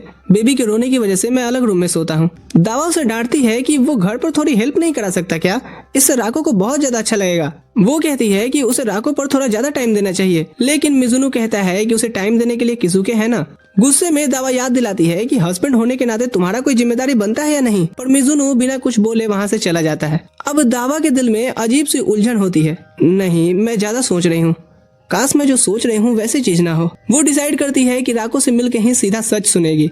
जब वो अपार्टमेंट का बेल बजाती है, पहले कोई रिस्पांस नहीं मिलता। वो सोचती है कि शायद घर पर कोई नहीं होगा और जाने लगती है। तभी राको की आवाज आती है। दावा अचानक से आने के लिए माफी मांगती है और कहती है कि वो बस राको और यू का हाल चाल लेने आई है। राको वहीं से कहती है कि दोनों ठीक हैं। दावा पूछती है कि क्या वो अंदर आ सकती है, लेकिन राको मना कर देती है कि अभी उसने पूरा घर खराब कर रखा है, इसलिए वो आज नहीं आ सकती। दावा भारी दिल के साथ वहाँ से चली जाती है। उसे रियलाइज होता है कि राको की शादी के बाद से हमारा पूरा बॉन्डिंग ही टूट रहा है, कोई ढंग से बात करना ही नहीं चाहता। तभी उसकी नजर किजुके पर पड़ती है, जो बिल्डिंग की तरफ जल्दी जल्दी आ रहा होता है। क्यूरियस होकर के वो उसका पीछा करती है और तब उसे पकड़ लेती है जब वो राको से अंदर आने के लिए कहता है। दावा अब उससे जवाब मांगती है। किजुके सीधा जवाब नहीं देता, बस इतना बोलता है कि जो भी हो रहा है उसमें राको की कोई गलती नहीं है। इतना सुनते ही दावा समझ जाती है कि वो इनडायरेक्टली रिलेशनशिप का हिंट दे रहा है और गुस्से में राको के लिए लाया हुआ गिफ्ट किजुके पर फेंक कहती है, मुझे आज के बाद से अपनी शक्ल मत दिखाना। पूरी तरह से हिल चुकी दावा कॉल करके किजुके के बारे में मिजुनो से बताती है, लेकिन मिजुनो काफी शांत होकर कहता है कि उसे इस बारे में पहले से पता है। फिर वो कहता है कि वो उनके पर्सनल प्रॉब्लम में इन्वॉल्व ना हो। प्रेजेंट में दावा यूमिको को बताती है कि उस वक्त वो बहुत ही दुखी महसूस कर रही थी। चीजें ऐसे कैसे हो सकती हैं, लेकिन वक्त ने ये घाव भर दिए हैं। यूमिको जेंटली इंसिस्ट करती है कि शायद वो लोग बस दोस्ती के एक खराब फेज से गुजरे होंगे और अभी भी बात करके सारी प्रॉब्लम सॉल्व कर सकते हैं। वो पॉइंट आउट करती है कि किजुके ने कभी क्लियरली राको के साथ अफेयर कंफर्म नहीं किया है और मिजुनो अभी भी क्लियरली अपनी बीवी से प्यार करते हैं। उसे पूरा भरोसा है कि राको भी मिजुनो से प्यार करती होगी, बस उन्हें बैठकर बात करनी चाहिए। ऐसा क्या बात आ गई है? यूमिको ये भी ऐड करती है कि शायद हो सकता है उन दोनों ने तुमसे चीजें शेयर ना की हो क्योंकि वो नहीं चाहते होंगे कि तुम इस बात को लेके परेशान हो। तभी यूमिको को साकी का कॉल आता है, जो याद दिलाती है कि पैकेजिंग डिजाइन का डेडलाइन सिर्फ 1 घंटे दूर है। कहाँ है मोटी तू? यूमिको दावा से कहती है कि उसे काम पर वापस जाना होगा, प्रॉमिस करते हुए कि वो प्रोडक्ट को ह्यूज सक्सेस बनाने की पूरी कोशिश करेगी और होप रखो एक दिन उनका फ्रेंड ग्रुप फिर से पहले की तरह ही साथ में टाइम एंजॉय करेगा। वो पिंकी आगे बढ़ाती है और प्रॉमिस सील करने के लिए कहती है और दावा स्माइल करते हुए उसके इस बचकांड में साथ देती है। जब यूमिको लिफ्ट तक पहुंचती है, उसे किजुके ऑलरेडी अंदर मिलता है। दोनों बात करते हैं और यूमिको कैजुअली मेंशन करती है कि उनका पैकेज डिजाइन दावा ने बनाया है। वो एक्साइटमेंट में आर्ट वर्क दिखाती है और किजुके सरप्राइज होता है क्योंकि प्लानिंग डिवीजन में होते वक्त दावा ने कभी इतना कमाल का कुछ नहीं बनाया था। यूमिको एडमिट करती है कि पहले डिजाइन उसकी विजन से मैच नहीं कर रहा था, इसलिए उसने दावा से रिवाइज करने को कहा, जिससे ये फाइनल वर्जन बन के आया है। वो अपनी और दावा के बीच हुई नोकझोंक भी शेयर करती है, जो सुन करके किजुके स्माइल करता है, ये कहते हुए कि तुम भी उसकी जितनी ही टैलेंटेड हो, तुमने उसके अंदर से वो बेस्ट निकलवाया। कॉम्प्लीमेंट सुन करके यूमिको खिल जाती है और कहती है कि क्या पता शायद फ्यूचर में मुझे मैनेजर बना दिया जाए। किजुके उसके इतने आशावादी विचार रखने पे हंस देता है और बोलता है, लगता है तुम्हारे पास हर प्रॉब्लम का सॉल्यूशन होता है। तभी अचानक उसके दिमाग में कुछ और आता है और बिना ज्यादा सोचे वो अचानक यूमिको का हाथ पकड़ कहता है, मुझे एक फेवर चाहिए। उसकी ग्रिप थोड़ी ज्यादा टाइट होती है, जिससे यूमिको कहती है, अब मुझे दर्द हो रहा है। रियलाइज होने पे किजुके तुरंत हाथ छोड़ देता है और एम्बेरेस्ड होकर सॉरी बोलता है। यूमिको कहती है, नहीं वो ठीक है, बस हमला अचानक से हुआ था। वैसे इतनी एक्साइटमेंट किस वजह से आई? किजुके उसे देखता है और नोटिस करता है कि वो सवाल करते वक्त अंदर से कितनी ब्राइट और होपफुल लगती है। उसके अंदर गिल्ट भर आता है और वो नाटक करता है कि मैं भूल गया क्या कहना चाहता था। यूमिको उसकी आंखों में उदासी देख लेती है और वो पूछना चाहती थी, लेकिन खुद को रोक लेती है और कहती है, ठीक है, याद आए तो कभी भी बता सकते हो। लिफ्ट में बाकी टाइम ये इधर उधर की बातें करते हैं और यूमिको सोचती है कि शायद ये इतना प्रोटेक्टिव सिर्फ राको की वजह से है। हो भी सकता है कि वो उससे सही में प्यार करता हो। किजुके के जाने से पहले यूमिको पूछती है कि क्या प्रोजेक्ट कंप्लीट होने के बाद वो कल पार्क में मिल सकते हैं? हाँ, क्यों नहीं। यूमिको पे अब किजुके को समझने का जुनून सवार हो जाता है ताकि वो उसकी हेल्प कर सके, लेकिन आखिर वो कब खुलकर बात करेगा?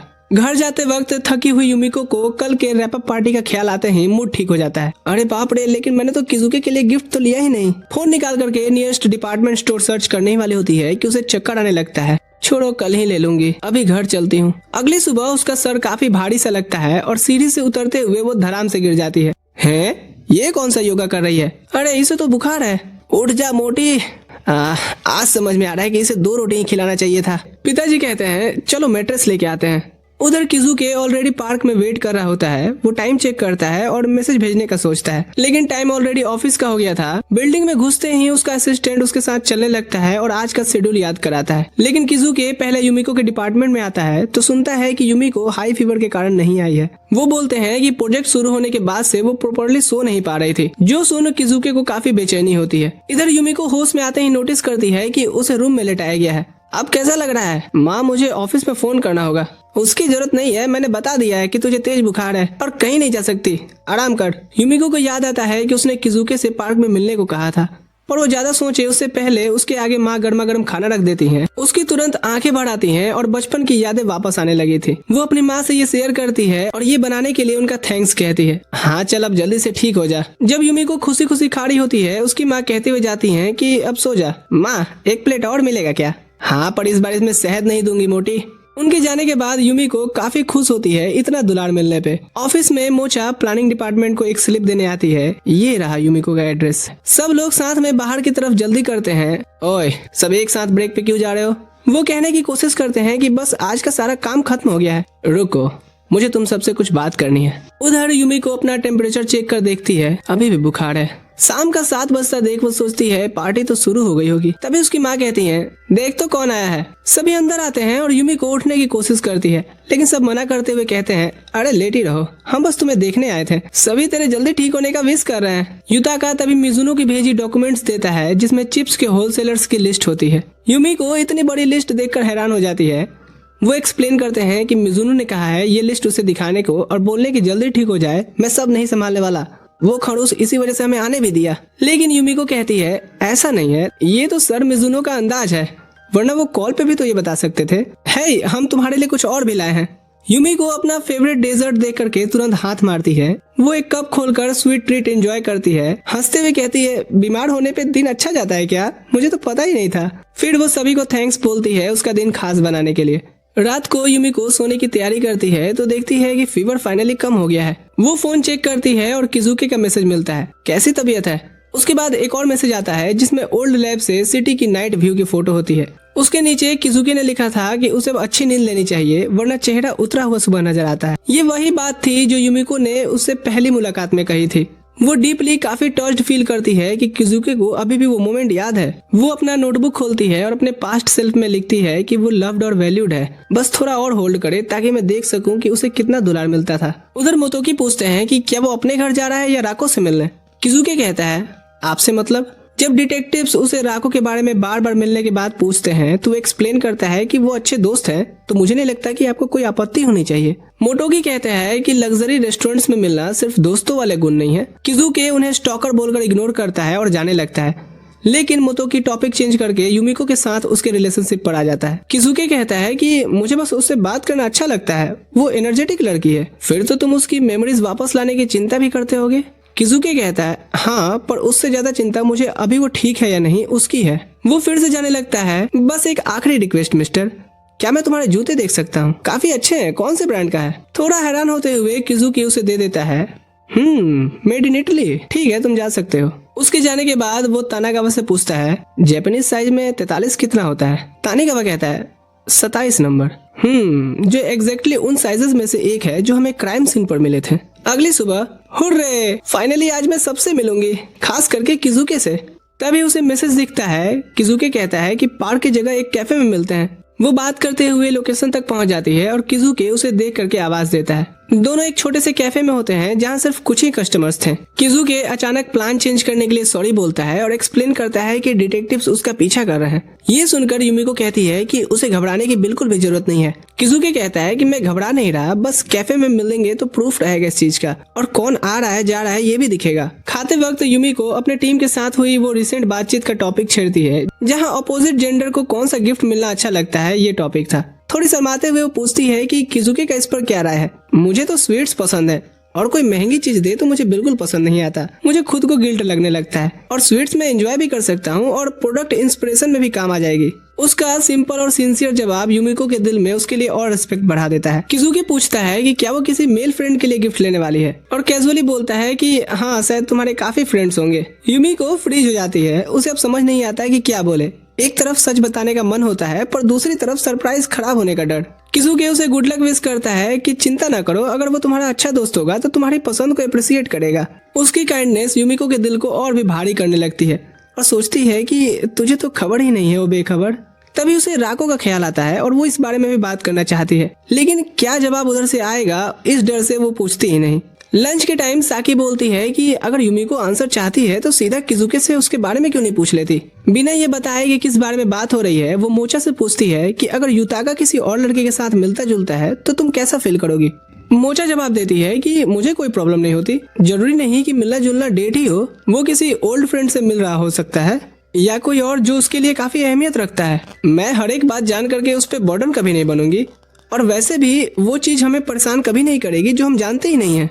साकी उसकी समझदारी से थोड़ी जेलस हो कहती है, अगर मुझे पसंद करने वाला किसी और लड़की के साथ दिखे तो मैं तो हर एक डिटेल जानना चाहूंगी। युमिको दोनों की बात सुनती है और रियलाइज करती है कि भले ही वो किजुकी को और डीपली समझना चाहती है, लेकिन ये भी तो हो सकता है कि उसकी लाइफ में कुछ बातें ऐसी हों जो वो अभी शेयर करने के लिए तैयार ना हो। युमिको कहती है कि अभी के लिए वो सिचुएशन से सेटिस्फाइड है, बस चाहती है कि किजुकी उन मोमेंट्स को एंजॉय करता रहे जो वो साथ में बिताते हैं। साकी उसे थोड़ा डाउटफुल लुक देती है कि फिर तो तुम्हारा फायदा उठाया जा सकता है। युमिको इंसिस्ट करती है कि वो बस अभी टॉलरेट कर रही है और जब वो ऑफिशियली साथ होंगे तब वो ऐसे समय में पूछेगी जहां वो बिल्कुल ना नहीं कह पाए। साकी और मोचा हंस पड़ती हैं कि तेरी सोच तो बहुत नॉटी है रे। उनकी बातें सुनने सामने वाले टेबल पे अंकल की भी हंसी छूट जाती है जिसे वो खांसी में बदल लेते हैं। साकी टॉपिक चेंज करती है और पूछती है, क्या तूने डेट के लिए गिफ्ट ले लिया? मैं पुडिंग देने वाली हूँ। मोचा सजेस्ट करती है कि ओरियन ब्रांड की ले। जब वो उसे डायरेक्शन बता रहे होते हैं तो उन्हें पता चलता है कि इस बेवकूफ को तो खरीदारी करने का कोई आइडिया ही नहीं है। वो डिसाइड करती हैं कि युमिको के साथ चलेंगी। ऑफिस के बाद सभी एसेसरीज और मेकअप देखते हुए एंजॉय करती हैं। यहाँ युमिको एक ड्रेस की तरफ अट्रैक्ट होती है, लेकिन सेल्स लेडी बताती हैं कि वो सिर्फ सिंगल साइज में ही आता है। युमिको खुशी से कहती है कि हाँ, कंपनियों को आकर के मेरा साइज लेके जाना चाहिए, मैं यूनिक जो हूँ। यूनिक नहीं, मोटी कहते इसको। साकी उसे मिशन पर ध्यान देने बोलती है। आखिरकार वो किजुकी के लिए पुडिंग ले ही लेती है। बाहर निकलते वक्त लड़कियां अपनी परचेजेस पर बात करती रहती हैं, जबकि युमिको चुपचाप इस मोमेंट में खुशी महसूस करती है। वो रियलाइज करती है कि उसकी पास्ट सेल्फ शायद ऐसे ही गर्ली टाइम एंजॉय नहीं कर पाती होगी। वो उन्हें थैंक्स बोलती है और एडमिट करती है कि मैंने डिसाइड कर लिया है, किजुकी सब सीधा राको के बारे में ही पूछूंगी। अचानक से इसे क्या हो गया? नहीं, वो क्या है ना, किसी भी चीज में क्लियरिटी जरूरी है कि नहीं। और चिंता मत करो, उसका जवाब जो भी होगा मैं एक्सेप्ट कर लूंगी, क्योंकि अब मेरे पास दो दोस्तों का सपोर्ट जो है। तीनों हक करती हैं और कहती हैं कि चलो फिर आज शाम जाम के नाम करते हैं। जब वो बार की तरफ जा रही होती हैं, एक लग्जरी होटल के पास से गुजरती हैं और सोचती हैं कि यहाँ जाने के लिए आखिर कितने महीने की सैलरी लगेगी। तभी उनकी नजर पड़ती है किजुके पर, जो एक लीमो से बाहर निकल रहा होता है और साथ में एक लड़की होती है जिसके साथ वो अंदर जाता है। मोचा और साकी टेंस हो जाती हैं कि कहीं ये वही लड़की तो नहीं जिसके बारे में रूमर्स चल रहे थे। ये तो एक दूसरे को बिल्कुल भी स्पेस नहीं दे रहे हैं। वो लड़की जरूर उसकी गर्लफ्रेंड ही होगी। युमिको बिल्कुल चुप हो जाती है, अपना गिफ्ट जोर से दबाते हुए जैसे उसका दिल दबा जा रहा हो। वो अपने भारी पैर के साथ अपना भारी सा दिल भी उठाती है और चल देती है। जब मोचा एक कन्वीनियंस स्टोर पर रुकती है तब साकी फाइनली पूछती है कि क्या वो ठीक है। वो नोटिस करते हैं उसके बदलावों को। हाँ, मैं ठीक हूँ। तभी उनकी नजर युताका और मासिको पर पड़ती है। हे, तुम लोग ड्रिंक्स पर आना चाहोगे? रैप अप पार्टी तो हुई नहीं, तो आओ इधर ही एंजॉय करते हैं। युताका मेरी ही तरह महिला मित्रों से दूर रहने वाला लौंडा, लेकिन जैसे ही मोचा को देखता है पार्टी बदल लेता है। तभी वो युमिको को अपसेट देख कहते हैं कि ज्यादा ओवरवर्क ना करे, क्योंकि वो अभी अपने फीवर से रिकवर हुई है और अगर वो अच्छा फील नहीं कर रही तो किसी और दिन एंजॉय कर लेंगे। उनकी इतनी केयर देख करके युमिको इमोशनल हो कहती है, अरे ऐसे कैसे नहीं, आओ आज की पार्टी मेरी तरफ से। वैसे भी मैं इतना खाती हूँ कि कोई और बिल भर भी नहीं सकता। दूसरी तरफ होटल में राको एक वाइन का गिलास उठा के गटक लेती है। किजुकी उसे आराम से पीने कहता है। तभी राको के फादर आते हैं। ना बेटी, पी, जितना पीना है पी, जैसे पीना है पी, पी पी के मर जा, लेकिन डिप्रेशन से मत मरना। मेंटल हेल्थ ठीक रहना सबसे जरूरी है। फिर वो किजुकी को बोलता है कि वो आज रात उसके साथ होटल में ही रुके। किजुकी पहले मना करता है कि सर मिजुनो, लेकिन राको का फादर गुस्सा हो कहते हैं, उसका नाम मत लो, इन सब का जिम्मेदार वही है। इसका बाप होने के नाते मैं कह रहा हूँ ना, तुम इसके साथ ही रुको, और ये कंपनी प्रेसिडेंट का भी ऑर्डर है। अगले दिन युमिको पार्क में किजुकी से मिलने जाती है, उसके भेजे लोकेशन को फॉलो करते, लेकिन सीधे रास्ते लेने की जगह वो शॉर्टकट लेने का सोचती है और रेंगते हुए सीधे किजुके के पास निकलती है, जिससे वो डर जाता है। मैं थोड़ा एडवेंचरस भी हूँ ना। और किजुके जोर जोर से हंसने लगता है। युमिको चुपचाप उसका ये खुल करके हंसना एंजॉय करने देती है। दोनों फिर पास की सीट पर बैठ जाते हैं और काफी शांति महसूस करते हैं। किजुके अगेन जगह चेंज करने के लिए सॉरी बोलता है, लेकिन युमिको कहती है उसे ये पसंद है। फिर वो उसे पुडिंग का बैग देती है, ये कहते हुए कि बस ये एक छोटा सा गिफ्ट है उस डिनर के लिए। किजुके बैग लेते हुए कहता है, क्या ये गिफ्ट उनकी कल वाले डिस्कशन से रिलेटेड है? युमिको सॉरी बोलते हुए एडमिट करती है कि हाँ, वो इसे सरप्राइज रखना चाहती थी। मुझे पुडिंग एक्चुअली काफी पसंद है। और ओरियन ये तो एक वेल नोन ब्रांड है ना? हाँ, मुझे ये मेरे दोस्तों से पता चला। वहीं वेस्टर्न होटल के पास वाले शॉपिंग डिस्ट्रिक्ट से लिया मैंने। होटल का नाम लेते ही युमिको डिसाइड करती है कि अब राको का टॉपिक उसे उठाना चाहिए। वो कहती है कि उसने उसे कल वहाँ देखा था जब वो लिमो से उतर रहा था, और पूछती है कि उसके साथ वाली वो लड़की राको थी ना? किजुके अचानक से उठ कहता है, क्या उसकी मेमोरीज वापस आ गई? युमिको कहती है, नहीं, लेकिन डिटेक्टिव्स ने मुझे राको की फोटो दिखाई थी और मुझे ये भी पता है कि वो प्रेसिडेंट की बेटी है, साथ में मिजुनो की बीवी भी। वो नोटिस करती है कि किजुके का हाव भाव बदल रहा है। युमिको अब ये मौका नहीं जाने दे सकती थी। वो सीधे पूछती है कि राको उसकी फ्रेंड है या गर्लफ्रेंड? किजुके कहता है कि राको उसकी सिर्फ एक अच्छी दोस्त है, जो सुन युमिको को बहुत रिलीफ मिलता है। वो एक्सप्लेन करता है कि राको के फादर अक्सर मुझे डिनर पर बुलाते रहते हैं और हमारी दोस्ती को जान करके उसे प्रोटेक्ट रखने को कहते हैं। मुझे पता है इससे काफी रूमर्स फैले हैं, पर यकीन करो हमारा रिलेशन वैसा कुछ भी नहीं है। वो कन्फेस करता है कि राको की सिचुएशन ऐसी है कि वो सिर्फ उस पर ही डिपेंड कर सकती है और उसका रिलेशनशिप खराब होने के बाद मैं ही उसे देखभाल करता आया हूँ। तुमने जब कहा था कि अफेयर में होने के बाद भी तुम मेरी दोस्त बनी रहोगी, तब मुझे काफी रिलीफ महसूस हुई थी कि कोई तो चीजों को अलग नजर से देखता है। खैर, अब मुझे ऑफिस जाना चाहिए। युमिको उसे वेव करती है, काफी रिलीफ महसूस करते हुए कि वो राको के बारे में कितना ऑनेस्ट है और उसे यकीन नहीं है कि वो धीरे धीरे उसके सामने ओपन अप हो रहा है। ऑफिस में साकी और मोचा के पास वो भागती हुई आती है। हो, उसने कंफर्म कर दिया कि राको सिर्फ उसकी दोस्त है। बाद में काम के दौरान युमिको फिर से किजुके के बारे में ही सोच रही होती है। तभी उसे तानिगावा कॉल कर लंच टाइम पे बुलाता है।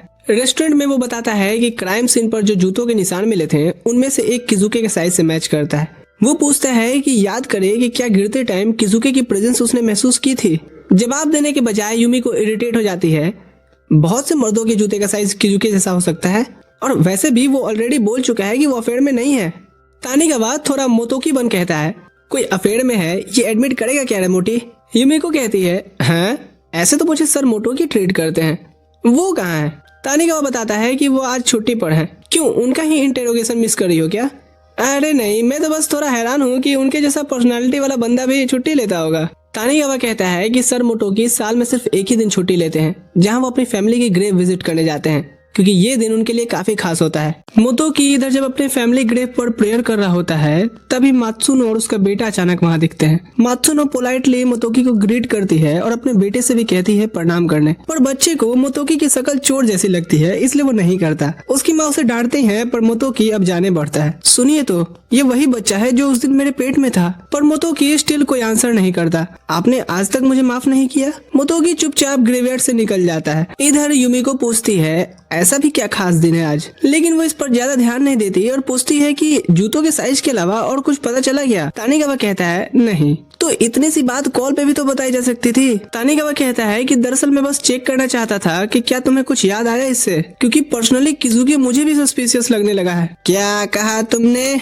मैंने कितनी बार कहा है ना कि किजुके का मेरे केस से कोई लेना देना नहीं है। तानिगावा माफी मांगता है कि वो जल्दी ही नतीजे तक पहुंच गया। दरअसल मैं एक इंडिपेंडेंट डिटेक्टिव बनना चाहता हूं, ताकि सर मोतोकी अपने इस आखिरी केस से जल्दी रिटायर हो सके। वो सोचती है कि क्या मोतोकी तानिगावा के साथ भी वैसा ही बिहेव करते हैं जैसे बाकी के साथ। तानिगावा कहता है, हाँ, सर मोतोकी जिंदगी को जैसे फास्ट फॉरवर्ड में जीते हैं ना, सिर्फ ब्रेड और मिल्क पर। इन्वेस्टिगेशन के दौरान इतना रिकलेस होते हैं, मुझे तो डर लगता है कि कहीं वो काम करते करते ही न टपक जाए। वो ऐसे अपना ड्यूटी निभाते हैं जैसे सही में शहीद होना चाहते हो। इसलिए मैं बस चाहता हूँ कि इस केस को जल्दी से सॉल्व करके उन्हें रिटायर कर दूं, ताकि वो बाकी जिंदगी थोड़ी आराम से काट सके। तब अचानक युमिको को याद आता है कि वो खुद भी पहले कितने डिप्रेस्ड थी और सच में चाहती थी कि अब बस सब कुछ खत्म हो जाए, वही अच्छा रहता। वो अचानक खड़ी हो जाती है और इंसिस्ट करती है कि उन्हें तुरंत मोतोकी को ढूंढना चाहिए, क्योंकि हो सकता है कि वो मौत के ज्यादा करीब हो। वो लोग उस शहर पहुंचते हैं जहाँ मोतोकी रहता है। चलते हुए युमिको पूछती है कि क्या सर मोतोकी को कोई बीमारी है जिंदगी को जल्दी जल्दी में जीने की? तानिगावा कहता है कि दरअसल सर मोतोकी पहले शादीशुदा थे। क्या वो शादीशुदा हैं? तानिगावा कहता है कि हाँ, उनकी बीवी सतामी का आज ही डेथ एनिवर्सरी है। ये बात मुझे पिछले साल ही पता चली जब मैं नया डिटेक्टिव बन के आया था। ऑफिस में कुछ लोग सतामी से जुड़े एक इंसिडेंट पर बात कर रहे थे जब सर मोतोकी छुट्टी लिए थे। मैं भी जानना चाहता था, लेकिन बात पर्सनली थी, इसलिए डायरेक्टली मोतोकी से पूछने की मेरी हिम्मत नहीं हुई। फिर मैंने ऑफिस में रिकॉर्ड्स ढूंढे। आखिरकार मुझे सतामी की फाइल मिली जिसमें लिखा था कि उनकी डेथ ब्रिज से गिरने से हुई है और मुझे लगता है कि यही कारण है उनके खुद को काम में झोंक देने का। तभी अचानक युमिको को ताकोयाकी की स्मेल आती है और वो इंसिस्ट करती है कि उन्हें वहाँ रुककर थोड़ा पेट पूजा कर लेनी चाहिए। मुझे भूख नहीं है। लेकिन युमिको आर्ग्यू करती है कि ताकोयाकी सर मोतोकी के लिए भी ले लेंगे क्योंकि वो वैसे भी सिर्फ ब्रेड मिल्क पर ही जीते हैं। अब इंसान भूखा होता है तभी तो खुश नहीं रह सकता, और खुश नहीं रह सकता तो भूखा रहता है, और ये एक लूप चलता रहता है। छोड़ो, तुम नहीं समझोगे। वो खुद पर प्राउडली कहती है कि इसलिए तो मैं इतनी खुश रहती हूँ, और खुश रहती हूँ तो और खाती हूँ, खाती हूँ तो खुश होती हूँ, और खुश होती हूँ तो और खाती हूँ। उधर ब्रिज पर शांत मन से मोतोकी हवाओं का आनंद ले रहा होता है, ये सोचते हुए कि मात्सुनो के सॉरी का अब क्या ही मतलब रह गया है जो वो बार बार मांगते रहती है। उसका पेट गुड़गुड़ाता है और वो पैकेट से ब्रेड निकालता है। उसे अजीब लगता है कि साला खाने का तो मन नहीं करता, फिर भी ये भूख क्यों लगती है। उसके थॉट्स फिर से सतामी की डेथ पर चले जाते हैं और सोचता है कि वो ही क्यों। जैसे ही वो काटने वाला होता है, बच्चों के खेलने की आवाज सुनाई देती है। आसपास बच्चों को सॉकर खेलता देख उसे मात्सुनो की बात याद आती है कि इसे सॉकर पसंद है। वो देखने की कोशिश करता है कि क्या उसका बेटा भी उन लोगों के बीच में है। उसे कुछ साफ नहीं दिखाई देता और वो कहता है, मेरी आईसाइट खराब हो रही है? नहीं, एक डिटेक्टिव की आंखें कभी कमजोर नहीं हो सकती। और वो जोर देने लगता है आगे झुकते हुए ताकि बेहतर दिखाई दे सके। लेकिन तभी युमिको और तानिगावा वहां आ जाते हैं और उन्हें लगता है कि सर मोतोकी जंप करने वाले हैं। नहीं सर, हम आपको नहीं मरने दे सकते। इससे सिचुएशन और खराब हो जाती है और वो एक हाथ पे लटक जाता है। सर प्लीज हाथ मत छोड़िएगा, अभी मुझे आपसे बहुत कुछ सीखना है। साले हरामखोर, आज बच गया तो तुझे मार डालूंगा। ऊपर खींच। सेफ होने के बाद वो उन दोनों को डांटता है कि धक्का किसने मारा। सर हमें लगा आप खुदकुशी कर रहे हैं। युमिको कहती है कि वो मेरा पेट इतना भारी था कि आप दूसरी तरफ चले गए। चलिए ना आपके घर चल के बात करते हैं। मोतोकी का रूम जैसे चूहों ने मचाई हो धूम। खाना खत्म होते ही निकल लेना तुम दोनों। युमिको की नजर उनकी वाइफ की फोटो पर पड़ती है। वो और तानिगावा उनके आत्मा के शांति के लिए प्रे करते हैं। मोतोकी पूछता है कि उन्हें ये सब कैसे पता चला। तानिगावा माफी मांगता है कि उसने ये सब खुद पता लगाया।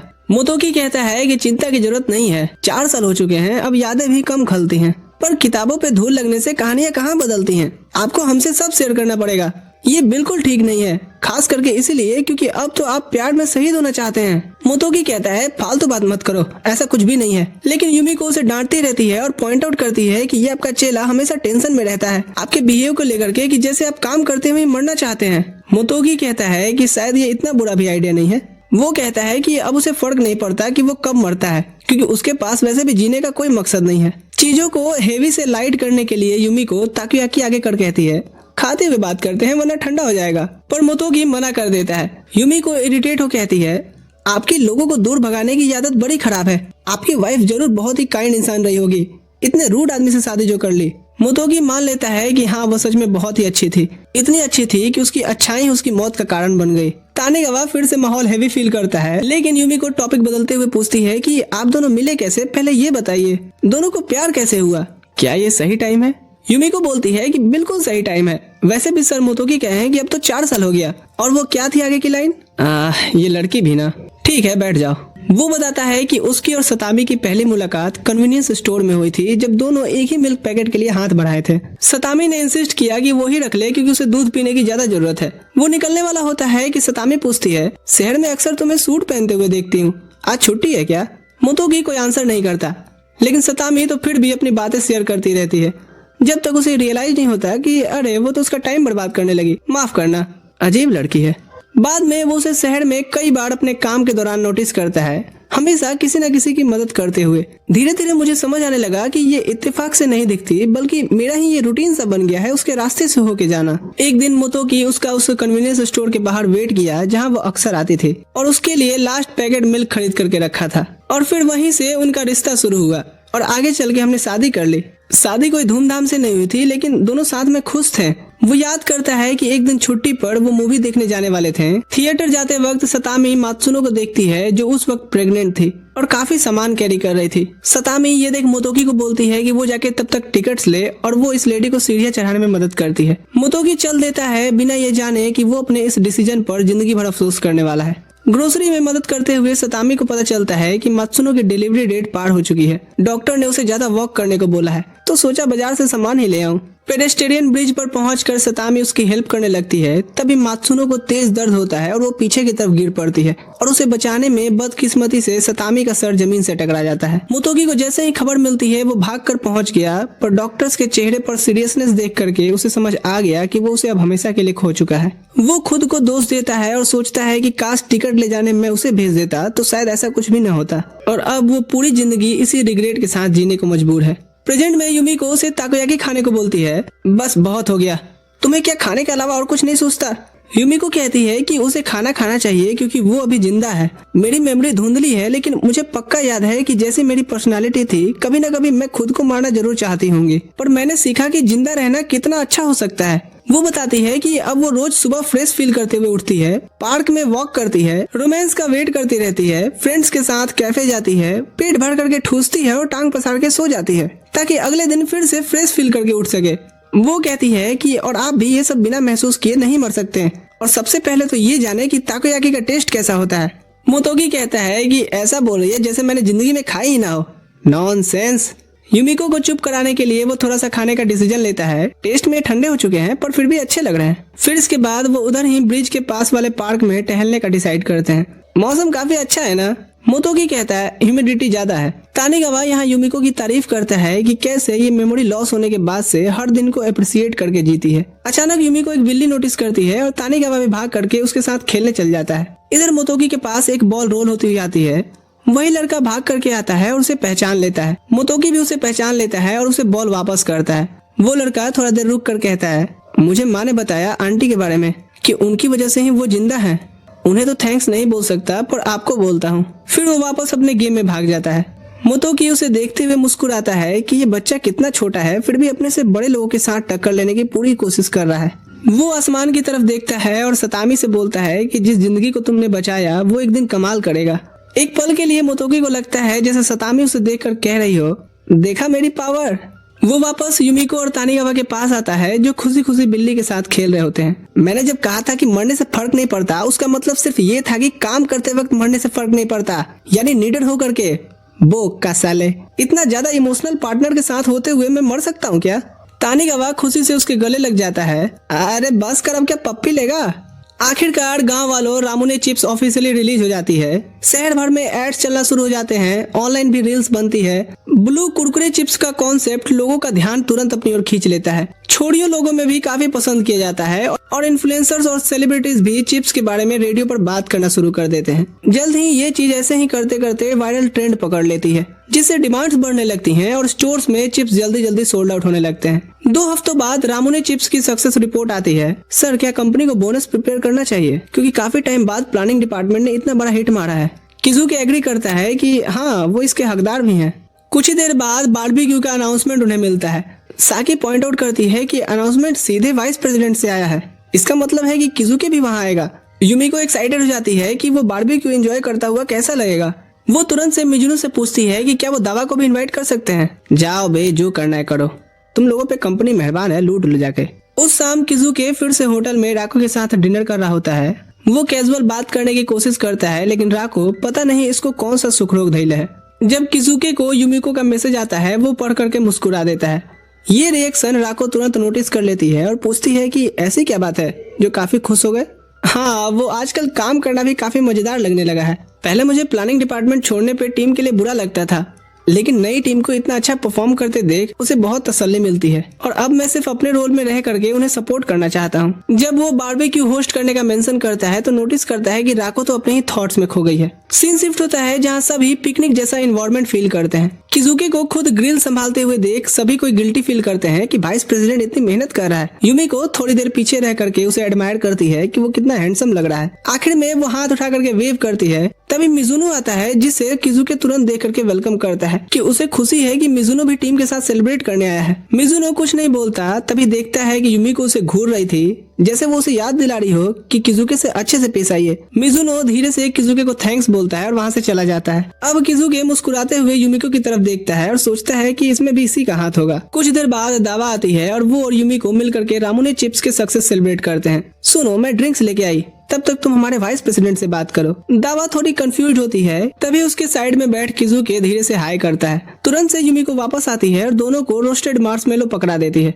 इसे चॉकलेट में डीप करके खाया जा सकता है या हॉट कोकोआ में। अरे मैं ड्रिंक्स लेके आई। किजुके अचानक डीप बेचने का आइडिया सोचता है और पूछता है कि क्या ये मार्केटेबल होगा। दावा एग्री करती है कि हाँ, क्रिसमस थीम के लिए ब्राइट रेड पैकेजिंग अच्छा रहेगा। दोनों इस आइडिया को लेकर एक्साइटेड हो जाते हैं, तभी रियलाइज करते हैं कि वो तो फ्रेंडली एक्ट कर रहे हैं। दावा को युमिको से किया प्रॉमिस याद आता है कि देखना एक दिन उनकी पुरानी टीम भी साथ बैठ करके स्माइल करेगी। दावा कहती है कि उसने जो किया उसके लिए उसने अभी तक उसे माफ नहीं किया है, लेकिन आज का दिन वो बस एंजॉय करना चाहती है, इसलिए मूड अच्छा ही रखते हैं। ओए मोटी, आज ड्रिंक्स ला देगी तू? तभी देखती है अनाउंस होता है कि युमिको को अवार्ड दिया जाएगा। वो शॉक्ड हो जाती है क्योंकि उसने कभी एक्सपेक्ट नहीं किया था कि ऐसा कुछ प्लान है। जैसे ही वो आगे बढ़ती है उसे लगता है जैसे पूरा इवेंट अवार्ड सेरेमनी में बदल गया है। युमिको सुनती है जब किजुके उसके हार्ड वर्क और डेडिकेशन के लिए अवार्ड देते हुए थैंक्स करता है, जिसकी वजह से ही एक ब्रिलियंट प्रोडक्ट बना जो इतने लोगों के चेहरे पर स्माइल ला पाया। फिर वो उसे सर्टिफिकेट और एक फ्लावर का बुके देता है। उसे कुछ बोलने के लिए माइक दिया जाता है। वो पास के एक ट्री पर चढ़ करके एक एक करके सबका शुक्रिया अदा करती है और लास्ट में कहती है, मैं युमिको निंजा हथौड़ी में लौटूंगी सिर्फ और सिर्फ निकलोडियन पर। बारबेक्यू आगे चलता रहता है। दावा डिसाइड करती है कि वो बाकी बारबेक्यू प्लानिंग डिपार्टमेंट के साथ एंजॉय करेगी। उसे रियलाइज होता है कि वो युमिको और बाकी लोगों के साथ बात करते हुए काफी अच्छा महसूस करती है। थोड़ी देर बाद युमिको रेस्ट रूम ढूंढने जाती है। किजुके दिख जाने पे पूछती है, हल्का हो गया आ गए? एंजॉय तो कर रहे हो ना? किजुके मानता है कि हाँ, लेकिन जैसे वो उसके साथ कैजुअली बात कर लेता है, बाकी एम्प्लॉयज के साथ थोड़ा स्ट्रगल करता है। युमिको कहती है, पर काफी लोग तुमसे बात करना पसंद करते हैं, और सजेस्ट करती है कि वो उनकी आउटफिट्स की तारीफ करे या रोमांस का टॉपिक छेड़ दे। कन्वर्सेशन अपने आप शुरू हो जाएगा और सबसे आसान तरीका बात शुरू करने का तो बस एक स्माइल होती है। किजुके बोलता है कि वो कितनी प्यारी बातें करती है, जिससे युमिको का फेस गर्म हो जाता है। तुम्हें पता है, मैं सबसे ज्यादा लाइट तुम्हारे साथ ही टाइम स्पेंड करके फील करता हूँ। तभी उसे अचानक बुला लिया जाता है और वो आगे कुछ कह नहीं पाता। युमिको अब सोचती है कि उसके वर्ड्स का क्या मतलब था और खुद को कन्विंस करती है कि ये प्रूफ है कि किजुके हमेशा उसके साइड रहना चाहता है। जब वो खुद में ही खी कर रही होती है, राको ने पीछे से पूरी बात सुन ली होती है। काश मैं तुम्हारी सारी खुशी चुरा पाती। तभी उसका पैर सूखी टहनी पर पड़ता है। युमिको उसकी प्रेजेंस नोटिस कर लेती है। ओह, वो मैं वॉशरूम ढूंढते ढूंढते भटक गई थी। युमिको उसका चेहरा ध्यान से देखती है और रियलाइज करती है, तुम राको हो ना? राको सरप्राइज होती है कि उसने उसे कैसे पहचान लिया। युमिको कामली बोलती है, क्योंकि मुझे पता है कि तुम सर मिजुनो की बीवी हो। युमिको उसे डायरेक्शन बताती है और साथ में बारबेक्यू ज्वाइन करने का भी इनवाइट करती है। राको मना कर देती है कि वो यहाँ किसी को नहीं जानती। अरे सब पुराने लोग भी मौजूद हैं, दावा भी, उसे तो तुम जानती होगी ना। राको को सुनकर सरप्राइज होता है कि दावा भी यहाँ है। वो मानती है कि काफी टाइम हो गया उसे देखे हुए। वो याद करती है कि वो सब पहले कितने क्लोज हुआ करते थे, खास करके किजुके और मैं। हम काफी पुराने दोस्त हैं और हमारा रिलेशनशिप ट्रस्ट पर बेस्ड है। ये वर्ड्स युमिको को अजीब फील कराता है, जैसे उसने पहले कहीं सुन रखी हो। राको उसे घूरते हुए देख पूछती है, क्या हुआ, कुछ गलत कहा क्या मैंने? युमिको रियलाइज करती है कि राको ने उसका नाम लिया और पूछती है कि क्या वो पहले कहीं मिले हैं। राको तुरंत डिनाई कर देती है। युमिको कुछ और पूछती, तभी किजुके भागते हुए आता है।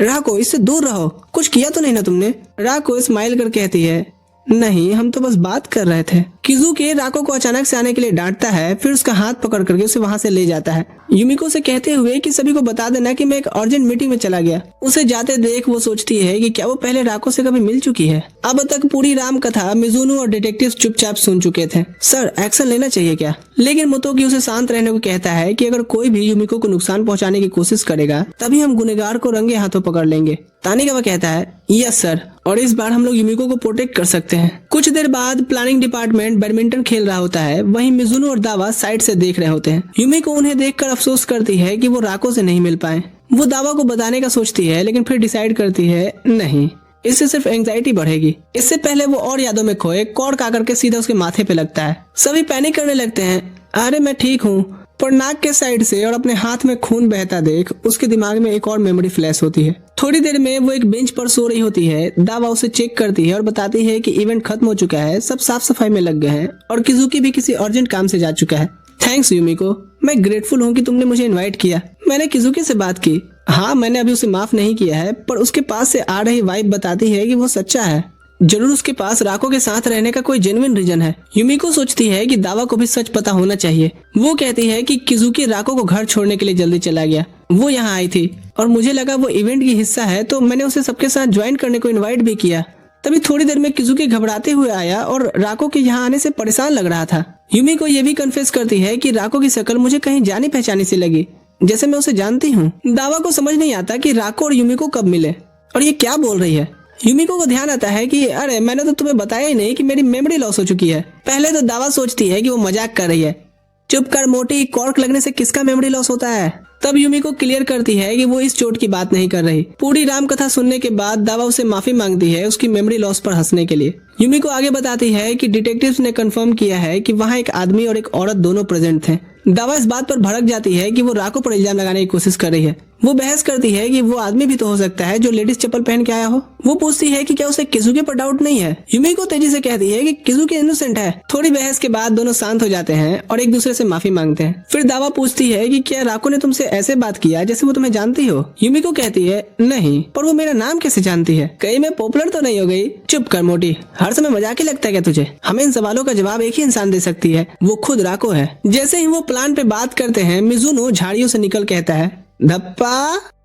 मिजुनो को देख यूमिको को टेंशन होती है कि शायद उसने उसकी बातें न सुन ली हो। जल्दी ही क्लियर हो जाता है कि ऐसा नहीं है, वो बस देखने आया था कि वो कैसी है। यूमिको रिलैक्स करती है और उसकी कंसर्न के लिए थैंक यू बोलती है कि आप कितने काइंड हो। या नहीं, शायद मैं ही इतनी अट्रैक्टिव हूँ जिससे पत्थर दिल भी पिघल जाता है। इस लड़की का मानसिक संतुलन हिले रखता है। मिजुनो कहता है कि लोग अब जाने लगे हैं, अब मैं टैक्सी बुलाया हूँ। दावा कहती है कि हमें राको के यहाँ उतरना है। मिजुनो कंफ्यूज हो पूछता है कि तुम तो उसकी दोस्त हो, लेकिन यूमिको को क्यों मिलना है। यूमिको के इंसिडेंट से राको का कुछ लेना देना हो सकता है। क्या तुम्हें राको ने कभी कुछ बताया है। मिजुनो हैरान हो कहता है क्या, नहीं मुझे ऐसा उसने कुछ भी नहीं बताया और मुझे नहीं लगता कि वो इस कंडीशन में है कि तुम लोग उससे कोई सवाल करो। इससे दावा गुस्सा हो जाती है कि राको यहाँ इवेंट में आई थी बिना किसी को बताए, जिसे किजुके ले गया। और रही बात उसकी चिंता की, तो वो तो तुम नहीं करो तो बेहतर है। उसके हालात के जिम्मेदार भी तो तुम ही हो। वो इतना तक बोल देती है कि अगर उससे प्यार नहीं करते थे तो उससे शादी करके उसकी जिंदगी तो बर्बाद नहीं करनी चाहिए थी। ये कहते हुए वो इमोशनल हो जाती है। सुनो, जैसा तुम समझ रही हो वैसा नहीं है। हाँ, मैंने तो बोला ही था कि सर मिजुनो अपनी बीवी से बहुत प्यार करते हैं। सुनिए सर, मेरा दिल कहता है कि कुछ ऐसी चीजें हैं जिसे आप अकेले लड़ रहे हैं, पर आप दोनों एक दूसरे का साथ दें तो इस ताकत से आप दोनों इस सिचुएशन से निकल सकते हैं। तुरंत से वो अपनी फोरहेड से बैंडेज हटा कहती है ये प्रूफ है कि घाव भरे जा सकते हैं, आप एक कोशिश तो करके देखिए। मिजुनो सोचता है कि नहीं दिखने वाले घावों को भरना इतना भी आसान नहीं होता। तभी साकिया कहती है हे आओ, ड्रिंक्स रेडी है। दावा धीरे से पूछती है तो अब राको से मिलने जाने का क्या करें। यूमिको कहती है कि हमें अब जल्दबाजी नहीं करनी चाहिए और सर मिजुनो को ही स्टेप लेने देना चाहिए। दावा रिलैक्स होती है और कुछ देर बाद मिजुनो से कहती है मुझे भी लगता है कि तुम्हें एक बार राको से बात करनी चाहिए। दूसरी तरफ किजुके राको को डांट रहा होता है कि उसे बिना बताए घर से नहीं जाना चाहिए था और सीधे यूमिको के पास। अगर उसकी मेमोरी वापस आई तो पता है ना क्या होगा। राको कहती है नहीं, बल्कि तुम मेरे यूमिको के पास जाने से डरते हो। किजुके कहता है ऐसा नहीं है। राको कहती है ऐसा ही है, तुमने भी मुझे धोखा दिया, उसकी साइड ले रहे हो, मुझ पर क्या भरोसा नहीं रह गया तुम्हें। किजुके उसे समझाने की कोशिश करता है। तभी राको कहती है उससे प्यार करने लगे हो ना। किजुके इस बात को डिनाई करता है, लेकिन जब राको यूमिको के बारे में गलत बातें बोलने लगती है उससे बर्दाश्त नहीं होता। राको कहती है देखा, यही सबूत है। किजुके कहता है कि वो अच्छी लड़की है जो ऐसे वर्ड्स डिजर्व नहीं करती, इसलिए बोल रहा हूँ। और तुम ऐसी क्यों बनते जा रही हो, कितनी चीयरफुल लड़की हुआ करती थी, खुद को पहचानती क्यों नहीं। पर राको अपने ही थॉट्स में और डूबती चली जाती है, जैसे सब लोग अब उसके खिलाफ हो गए हैं और यूमिको का साथ दे रहे हैं। वो कहती है कि मेरे पास अब कुछ नहीं बच गया। वो बालकनी की तरफ जाती है कूदने की कोशिश करते हुए। तभी किजुके उसके बच्चे की याद दिलाता है कि उस पर क्या बीतेगी, सोचा है तुमने। अपने बेटे का ख्याल आते ही राको फूट फूट कर रोने लगती है और किजुके से कहती है कि प्लीज वो उसे छोड़ के ना जाए। किजुके उसे हक कर कहता है कि वो कहीं नहीं जा रहा। प्लानिंग डिपार्टमेंट की ड्रिंकिंग पार्टी के बाद सभी मिजुनो को बाय करते हैं। वो भी दिल में रिस्पेक्ट भरते हुए उन्हें बाय करता है। चलते हुए दावा की कई बातें उसके दिमाग में गूंज रही होती हैं और साथ ही यूमिको का अपने प्यार पे भरोसा रखने वाला इनकरेजमेंट भी। उसके पैर अपने आप राको के अपार्टमेंट की तरफ मुड़ जाते हैं। बाहर पहुंच उसकी उंगली कॉल बटन पर रुक जाती है, सोचते हुए कि प्रेस करे या नहीं। वहीं किजुके अभी अभी राको को बेड पर सुला चुका होता है। तभी डोर बजर बजता है। देखता है तो राको की पड़ोसी होती है जो हेल्प मांग रही होती हैं क्योंकि उनका फ्लश काम नहीं कर रहा होता। किजुके डोर लॉक करता है और उनकी मदद के लिए जाता है। इसी बीच मिजुनो घर आया था और रिंग करता है, पर उसके रूम से कोई रिप्लाई नहीं आता। उसके पास एक्स्ट्रा चाबी भी थी, लेकिन वो मुड़कर वहां से चला जाता है। रिपेयर का काम खत्म करने के बाद किजुके वापस राको के अपार्टमेंट आता है। सब कुछ पहले जैसा देख उसे रिलीफ मिलता है एंड देन वो फिर साफ सफाई में लग जाता है। तभी उसे राको के बड़बड़ाने की आवाज आती है। वो देखने जाता है तो वो नींद में मिजुनो का नाम ले रही थी। दूसरी तरफ यूमिको अपने अचीवमेंट्स पर प्राउड फील कर रही होती है, जो उसने मेमोरी लूज करने के बाद हासिल की हैं। फिर वो एक एक चीज याद करती है कि कैसे रोज का नया दिन उसके लिए नई नई चीजें लेकर के आता था, उसे चैलेंज करता था। वो सारी चीजें, किसी को इनकरेज करना, किसी से इंस्पायर होना, किसी की लव स्टोरी सुनना, किसी के दोस्ती के किस्से सुनना और इन सब के बीच में खुद के लिए भी थोड़ा सा सेल्फिश नेचर रखना लाइफ को कितना खूबसूरत बना देता है। वो अपने पास्ट सेल्फ को थैंक यू बोलती है क्योंकि उसमें उसका भी एक बहुत बड़ा रोल रहा है, वरना ऐसे वो लाइफ की अहमियत कभी नहीं समझ पाती। वो सोचती है कि जिन दोस्तों की वजह से उसकी लाइफ को लेकर के पर्सपेक्टिव चेंज हुआ, वो उन सब के लिए कुछ स्पेशल करेगी। चिप्स खाते हुए उसे आइडिया आता है सबके लिए होममेड कुकीज बनाने का। वो कुकीज बनाती है, फोटो लेती है, टेस्ट करके देखती है और खुद ही खत्म कर देती है। फिर कुछ और देखती है, वो बनाती है, खुद ही खा जाती है। वो सोचती है कि ये टाइम लूप से मैं कब निकलूंगी। वो फिर से अपनी पेस्ट्री खाते हुए कहती है, क्या करूँ लेडीज, मैं हूँ आदत से मजबूर। वो डिसाइड करती है रेडीमेड ही दे दूंगी। अगले दिन यूमिको पार्क में किजुके से मिलने आती है, फिर से एडवेंचरस तरीके से। लगता है तुम्हें शॉर्टकट पता चल गया है। बैठते ही यूमिको राको का हाल चाल लेती है। किजुके कहता है कि वो बिल्कुल ठीक है। रिलैक्स होते हुए यूमिको वो कॉफी पीती है जो किजुके लाया था। यहाँ किजुके उससे माफी मांगता है उस दिन के लिए जब उसने राको को उसके सामने देखा, तब उसकी आवाज तेज हो गई थी। वहाँ वो उसकी अचानक से दिख जाने पे हैरान हो गया था। यूमिको कहती है, कोई बात नहीं, मैं भी दरअसल सर मिजुनो की बीवी से मिलना चाहती थी और मुझे खुशी है कि फाइनली उससे बात करने का मौका मिला। यूमिको की काइंडनेस से किजुके थोड़ा सरप्राइज हो जाता है और कहता है कि वो उसका सही में बहुत शुक्रगुजार है। यूमिको कहती है, ऐसा नहीं है, तुम्हारी स्माइल ही मेरी एनर्जी की सोर्स है। वो उसकी पॉजिटिव स्पिरिट की तारीफ करता है कि वो सिर्फ उसे ही नहीं बल्कि आसपास के सबको खुश कर देती है। कॉन्फिडेंस के साथ यूमिको खुद को रोमांस की गॉडेस कहती है और किजुके कहता है, बिल्कुल सही कही, तुम इतनी क्यूट जो हो। यूमिको शर्म से लाल हो जाती है, उसके फीलिंग्स उफान मारने लगते हैं जिनमें वो खो ही जाती है। किजुके उसे आवाज देता है और वो पैनिक में कहती है, मेरे हाथ भी क्यूट है, ऐसा साकी ने कहा था। क्यूरियस होकर के किजुके पूछता है कि क्या वो देख सकता है। तुरंत से वो कहता है, हाँ, ये मार्शमेलो जैसे सॉफ्ट है। वो उन्हें दबाते रहता है, तभी नोटिस करता है कि यूमिको का चेहरा तो लाल पड़ गया है। वो छोड़ तुरंत से माफी मांगता है। यूमिको ऐसे दिखाती है जैसे कोई बात नहीं और कहती है, अब हमें काम पे चलना चाहिए। नहीं, किजुके कहता है, हाँ बिल्कुल, मैं भी यही कहने वाला था।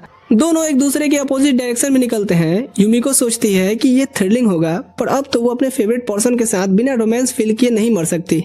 अगले दिन ऑफिस में पूरा प्लानिंग डिपार्टमेंट एक नए एम्प्लॉय का वेलकम करता है जो काफी हैंडसम था। वो खुद को टकारू से इंट्रोड्यूस करता है और यूमिको को इसे सब सिखाने का जिम्मा दिया जाता है। जैसे ही उसे पता चलता है कि रामुने चिप्स की नई फ्लेवर को सक्सेस बनाने वाली उसकी ट्यूटर होगी, वो अपने घुटनों पर बैठ करके उसे कहता है, बोलो तो जानो गुरु तुमको मानो, चलो ये भी वादा है। क्या है? सभी ये देख करके हैरान हो जाते हैं। तो सीजन 1 यहाँ खत्म होता है। कुछ ऐसे राज खुलेंगे सीजन 2 में जो दिल को छू जाएगा। और क्या ये टकारू कोई टकराव लेकर के आएगा, सब जानेंगे सीजन 2 में। हाँ, ऐसे क्लिफ हैंगर पर स्टोरी को छोड़ना क्या करोगे? आपकी तरह मैं भी मायूस हूँ। दिल दुखा है मगर टूटा तो नहीं है और उम्मीद का दामन छूटा तो नहीं है। लाइक शेयर कर देना क्योंकि ये स्टोरी सही में डे टू डे लाइफ में काफी मायने रखती है। हर वीडियो को मैं इतना जोर देकर के सपोर्ट करने को नहीं कहता। बाकी मैं मिलूंगा किसी और स्टोरी में। ठीक है दोस्तों, अभी के लिए मैं चलता हूँ। Thanks for watching.